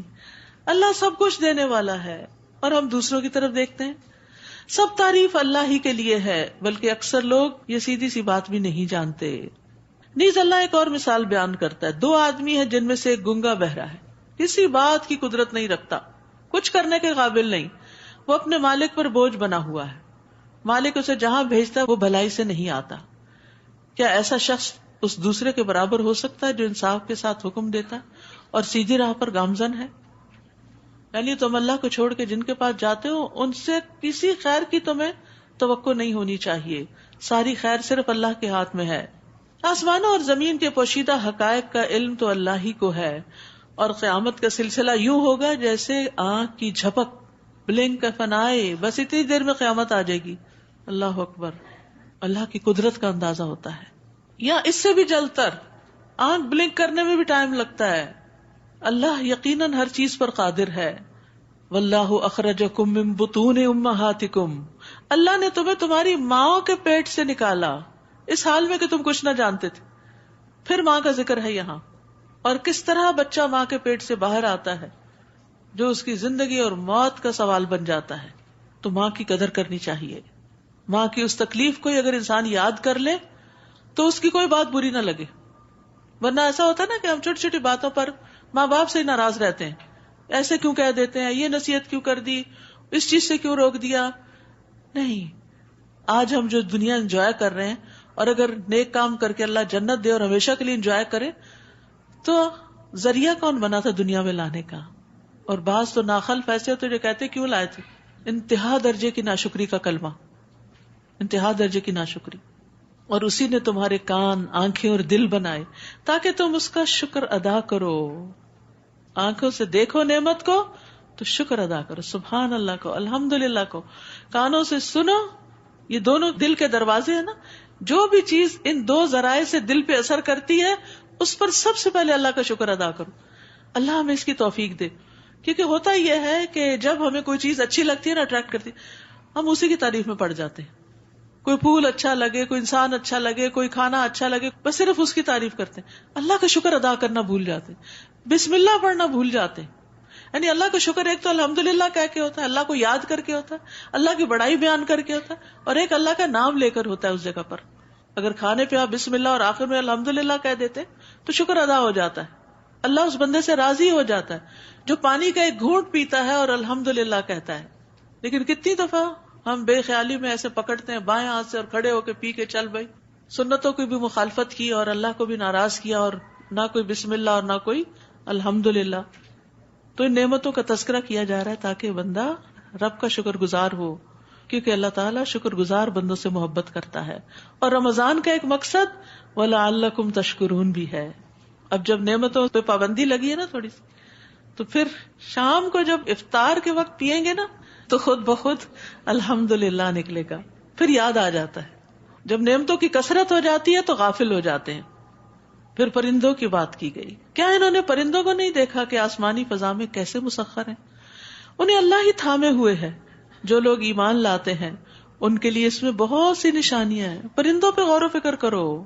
ابو ذر کہتے ہیں کہ ہم نے رسول اللہ صلی اللہ علیہ وسلم کو چھوڑا، لیکن آپ کی زندگی میں جب کوئی پرندہ فضا میں اپنے پر پھڑپڑاتا آپ اس سے ہمارے لیے کوئی علم کی بات نکال لیتے تھے. اڑتے پرندے سے بھی ہمیں کچھ سکھاتے تھے. یہ ہوتی ہے عبرت کی نگاہ، یہ ہوتی ہے شکر گزاری، یہ ہوتا ہے غور و فکر جس کی ہمیں تلقین کی گئی ہے. جانوروں کی طرح نہیں رہنا دنیا میں کہ آنکھیں کان بند کر کے رکھیں اور صرف خواہشات کی تکمیل پر ہی نظر ہو اور خود غرضی کی زندگی بسر کریں. نعمتوں کو اپریشیٹ کرتے چلے جائیں، احسانات کو مانیں، اللہ کی طرف سے ان کو بھی مانیں اور جو بندوں کی طرف سے ان کو بھی، بندوں کی بھی قدردانی کریں. اور ان پرندوں اور ان جانوروں کی جو خاص طور پہ ہمارے لیے کام کرتے، جیسے شہد کی مکھی. لیکن مکھی دیکھتے ہی ہمارا حال کیا ہوتا ہے، ہم الحمدللہ کہنا بھول جاتے اور دور سے ڈرنے لگتے ہیں کہ ہمیں کاٹے گی. اس سے یہ بھی پتہ چلتا ہے کہ جو چیزیں فائدہ دیتی کبھی کبھی کاٹ بھی لیتی ہیں. پھر بھی انسان کو شکر گزار ہونا چاہیے اور اس سے شکر کیسے ادا کرے کہ کوئی بات نہیں، اگر اس نے کاٹا تو شاید بھی تو یہ دیتی ہے نا. لیکن ہم تکلیف زیادہ یاد رکھتے ہیں اور دوسرے کی مہربانی کو کم یاد رکھتے ہیں. اللہ نے تمہارے لیے تمہارے گھروں کو جائے سکون بنایا. سبحان اللہ، گھروں کی نعمتیں. انسان چاہے 7 اسٹار ہوٹل میں رہ کے آئے، جو سکون اپنی جھونپڑی میں ملتا ہے وہ کہیں نہیں ملتا. اور چوپایوں کی کھالوں سے تمہارے لیے ایسے گھر یعنی خیمے بنائے جنہیں تم نقل مکانی اور قیام دونوں حالتوں میں ہلکا پاتے ہو. اہل عرب کے یہ گھر ہوتے تھے. اور ان کی اون، پشم اور بالوں سے تمہارے لیے گھر کا سامان اور کچھ مدت کے لیے معیشت بنایا. یعنی جانوروں سے بے شمار فائدے ہیں. نیز اللہ ہی نے تمہارے لیے اپنی مخلوق کی اکثر چیزوں کے سائے بنائے، وہ بھی ایک نعمت ہے. اور پہاڑوں میں کمین گاہیں چھپنے کی جگہ بنائی، اور تمہارے لیے ایسے لباس بنائے جو تمہیں گرمی سے بچاتے ہیں اور جو لڑائی کے وقت بچاتے ہیں. اللہ اسی طرح تم پر اپنی نعمتیں پوری کرتا ہے تاکہ تم فرما بردار بنو. نعمتیں تو استعمال کرنی ہی ہیں، استعمال کرنا ان کو اپریشیٹ کرنا ہے، ضائع کرنا اپریشیٹ کرنا نہیں ہے، لیکن ساتھ شعوری طور پر بھی اس کے بندے بن جاؤ. فَإِن تَوَلَّوْا، پھر اگر یہ لوگ منہ موڑتے ہیں تو اے نبی آپ پر تو بالوضاحت پیغام پہنچا دینے کی ہی ذمہ داری ہے. یعرفون نعمت اللہ ثم ینکرونها واکثرهم الکافرون، وہ اللہ کی نعمتوں کو پہچانتے بھی ہیں مگر پھر اس کا انکار کر دیتے ہیں، اور ان میں سے اکثر ناشکرے ہیں، اکثریت. اور جس دن ہم ہر امت میں سے ایک گواہ کھڑا کریں گے تو پھر کافروں کو نہ تو عذر پیش کرنے کی اجازت دی جائے گی اور نہ ہی توبہ کا موقع دیا جائے گا. اور جب ظالم لوگ عذاب دیکھ لیں گے تو پھر ان کے عذاب میں تخفیف نہیں کی جائے گی اور نہ ہی انہیں مہلت دی جائے گی. اور جب مشرکین اپنے شریکوں کو دیکھیں گے تو کہیں گے اے ہمارے رب، یہ ہیں ہمارے خود ساختہ شریک جنہیں ہم تجھے چھوڑ کر پکارا کرتے تھے. اس پر وہ شریک انہیں صاف جواب دے دیں گے کہ یقیناً تم جھوٹے ہو، ہم نے تمہیں اپنی عبادت کے لیے کب کہا تھا. حقیقت یہ ہے کہ یہ جو غیر اللہ کو پوجنا ہے نا، یہ بھی اصل میں اپنی خواہشات ہی کی پوجا ہے کہ جو چیز اٹریکٹ کرے، جو چیز مزین ہو، اس کے پیچھے لگ جائے انسان. یہ دنیا میں جو بہت سے الہوں کا کانسیپٹ ہے وہ کس وجہ سے بنا؟ یا انسان ان سے ڈرا، یا ان سے اس نے کوئی فائدہ حاصل کیا، یا ان سے اس کی کوئی خواہش پوری ہوئی تو وہ اسی کے آگے بچ گیا. جبکہ ان سب کو بھی بنایا تھا رب نے، اور رب کو وہ بھول گیا. رب کو بھولنا یہی دراصل بہت بڑی ناشکری ہے. اس دن وہ اللہ کے حضور اپنی فرما برداری پیش کریں گے. قیامت کے دن کہیں گے اب ہم فرما بردار بنتے ہیں، اور جو کچھ افطرا پردازیاں وہ کرتے تھے سب کچھ انہیں بھول جائے گا. یہ وہ لوگ ہوں گے جنہوں نے کفر کیا اور اللہ کی راہ سے روکتے رہے. ہم ان کے عذاب پر مزید عذاب کا اضافہ کرتے جائیں گے اس لیے کہ وہ فساد مچایا کرتے تھے. اور جس دن ہم ہر امت میں سے انہی میں سے ایک گواہ کھڑا کریں گے اور ان پر ہم آپ کو گواہ لائیں گے. اور ہم نے آپ پر ایسی کتاب نازل کی ہے جس میں ہر چیز کی وضاحت موجود ہے اور اس میں مسلمانوں کے لیے ہدایت، رحمت اور خوشخبری ہے. تو قیامت کے دن نبی صلی اللہ علیہ وسلم گواہی دیں گے پچھلے تمام انبیاء کی کہ انہوں نے اپنی امتوں کو پیغام پہنچا دیا. آپ کو کیسے پتا چلا؟ وحی کے ذریعے، کیونکہ گواہی علم کی بنا پر دی جاتی ہے. ان اللہ یأمر بالعدل والاحسان وایتاء ذی القربى وینہی عن الفحشاء والمنکر والبغی یعظکم لعلکم تذکرون. اللہ تمہیں عدل، احسان اور قرابت داروں کو امداد دینے کا حکم دیتا ہے اور بے حیائی، برے کام اور سرکشی سے منع کرتا ہے. وہ تمہیں اس لیے نصیحت کرتا ہے کہ تم اسے قبول کر لو اور یاد رکھو. قرآن مجید کی یہ آیت جو ہے یہ بہت جامع آیت ہے. اس کو سب سے جامع آیت قرار دیا گیا جس میں 3 کام کرنے کا حکم ہے اور 3 کام نہ کرنے کا، 3 کاموں سے روکا گیا ہے. سب سے پہلے عدل کا حکم ہے. عدل سے مراد فرائض ادا کرنا ہے، یا عدل سے مراد اعتدال کی زندگی بسر کرنا ہے. اور احسان سے مراد مستحبات کو ادا کرنا ہے، حق سے زیادہ دینا ہے. خاص طور پر رشتہ داروں سے احسان کا حکم دیا گیا ہے، کیونکہ انسان برابری کا معاملہ کرنا چاہتا ہے. جیسا کریں گے ویسا ہی بھریں گے، لیکن کرنا کیا چاہیے کہ وہ نہ بھی کریں تو آپ کریں، وہ کم کریں تو آپ زیادہ کریں، وہ بھول جائے تو آپ یاد رکھیں ان کو، وہ میسج نہ کریں رمضان مبارک کا تو آپ کر دیں. رسول اللہ صلی اللہ علیہ وسلم نے فرمایا بلوا ارحامکم ولو بالسلام، اپنے رشتہ داریوں کو تازہ رکھو، گیلا رکھو، خواہ سلام کے ساتھ ہی کیوں نہیں. تو رشتہ داروں کو سلام دعا کرتے رہیں. اصل میں جب بہت عرصے تک ہم نہیں کرتے نا پھر کیا ہوتا ہے، پھر اور شرم آتی ہے، کہیں گے یاد آ گئے ہم، وہ کہتے بھی ہیں اصل میں. تو پھر ہم اس بات کو نہیں سن پاتے کہ ہاں یہ کہیں گے اس لیے ہم اب بھی نہیں کرتے، اور اس طرح دوریاں ہوتی ہی چلی جاتی ہیں، عرصہ گزرتا ہی چلا جاتا ہے. تو اس دفعہ ہمت کر لیں، کیونکہ اللہ کی معرفت بندے کو اس قابل بناتی ہے کہ وہ لوگوں کی باتیں سن لے، وہ لوگوں کی باتیں سننے کے قابل ہو جاتا ہے، کیونکہ وہ سمجھتا ہے کہ میرا رب جانتا ہے میں کیا ہوں اور میں کیوں کر رہا ہوں. تو اگر لوگ نہیں سمجھتے تو کیا ہوا. تو یہ پہچان یا یہ معرفت جو ہوتی ہے یہ بندے کو بہت اسٹرانگ کر دیتی ہے. وہ چھوٹی چھوٹی باتوں پہ ناراض نہیں ہوتا، کیونکہ بہت ساری چیزیں لوگوں کی مس انڈرسٹینڈنگ کی وجہ سے آپ کے بارے میں اوپینین ہوتے ہیں جس سے آپ افینڈ ہوتے ہیں. تو سو واٹ، ہو کیئرس، کرتے رہیں.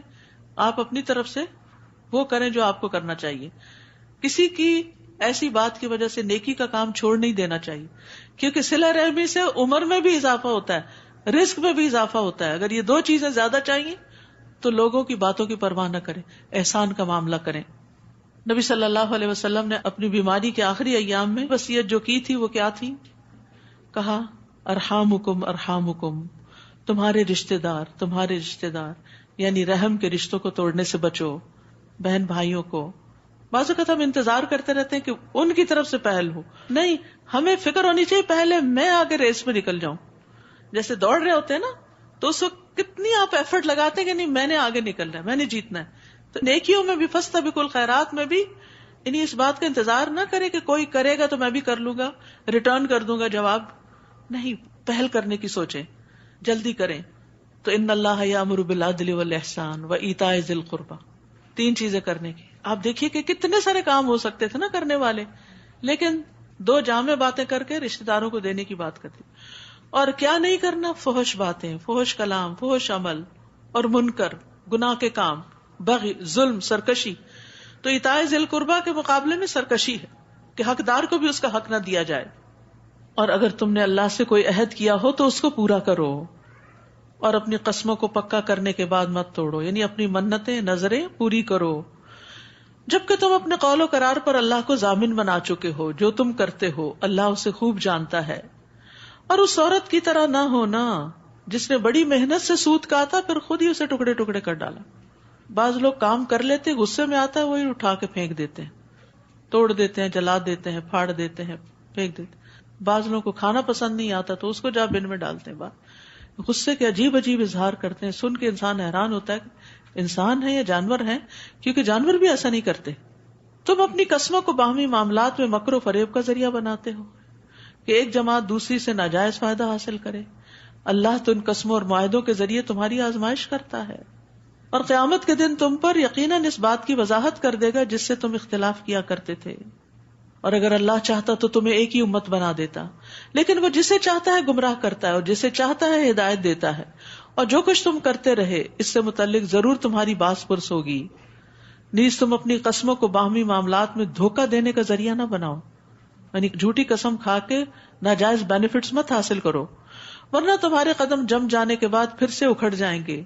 اور عہد شکنی کی وجہ سے جو تم اللہ کی راہ سے روکتے رہے اس کی پاداش میں تمہیں برا نتیجہ بھگتنا ہوگا، اور آخرت میں تمہارے لیے بہت بڑا عذاب ہوگا.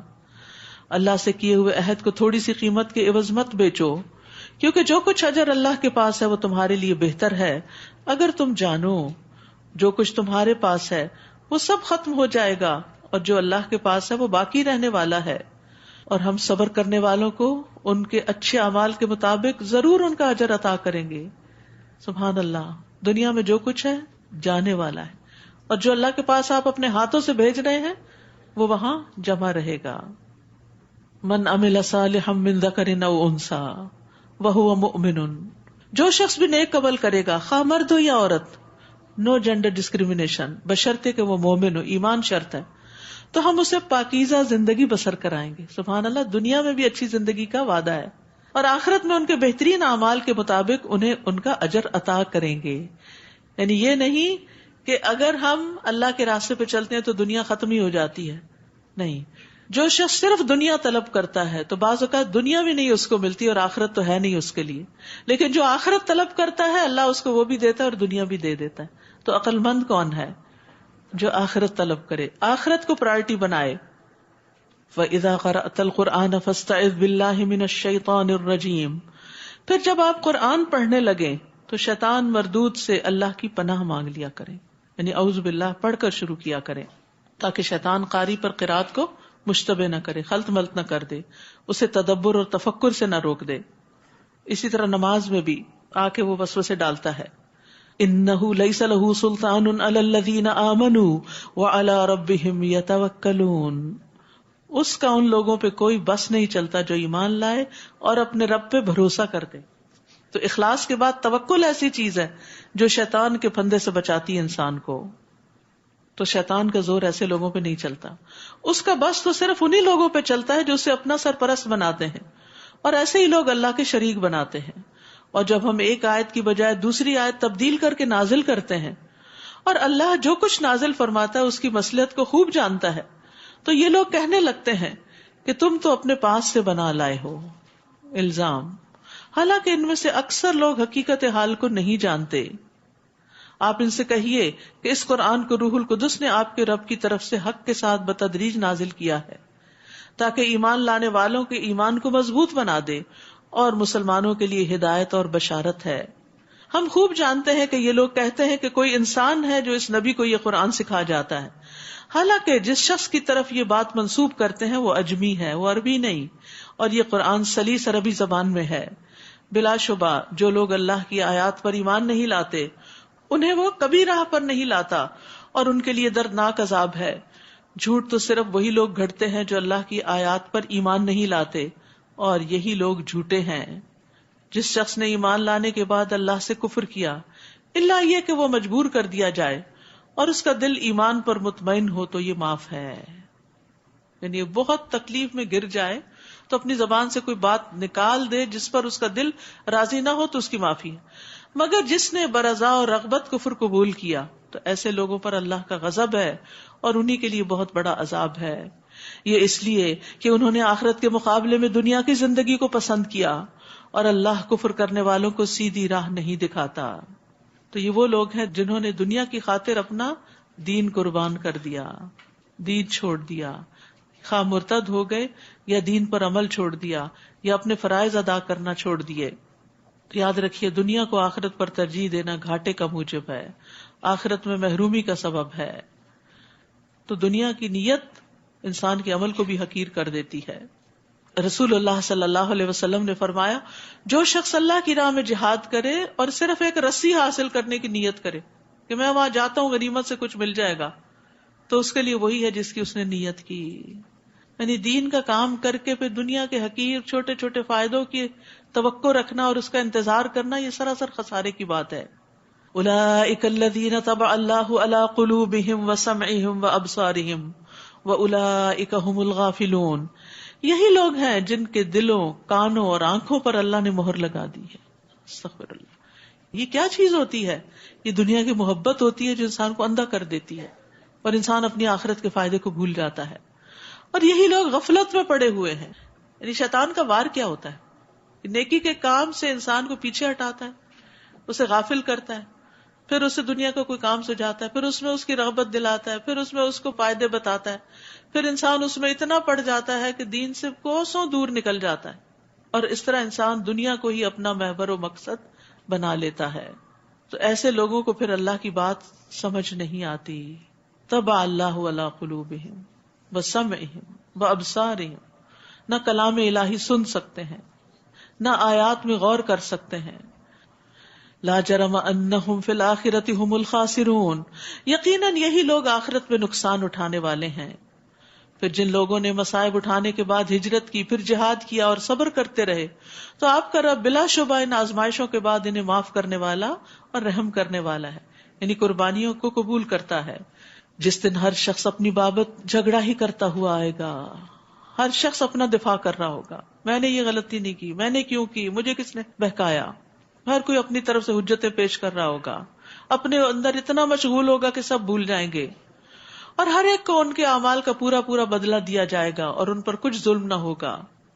اللہ تعالیٰ ایک بستی کی مثال بیان کرتا ہے جو امن اور چین سے رہتی تھی اور ہر طرف سے اس کا رزق بفراغت اسے پہنچ رہا تھا. مکہ کی طرف اشارہ ہے. پھر اس نے اللہ کی نعمتوں کی ناشکری کی تو اللہ نے ان کے کرتوتوں کا مزہ یہ چکھایا کہ ان پر بھوک اور خوف کا عذاب مسلط کر دیا. ان کے پاس انہی میں سے ایک رسول آ چکا جسے انہوں نے جھٹلا دیا تو عذاب نے انہیں آ لیا اور وہ بے انصاف لوگ تھے. بس اللہ نے جو تمہیں حلال اور پاکیزہ رزق دیا ہے وہی کھاؤ اگر تم واقعی اس کی عبادت کرنے والے ہو. سبحان اللہ، حلال کھانا بھی عبادت ہے. ان کنتم ایاہ تعبدون، اگر تم واقعی اس کی بندگی کرنے والے ہو تو اللہ کی نعمت کا شکر ادا کرو. کھاؤ لیکن شکر ادا کرو.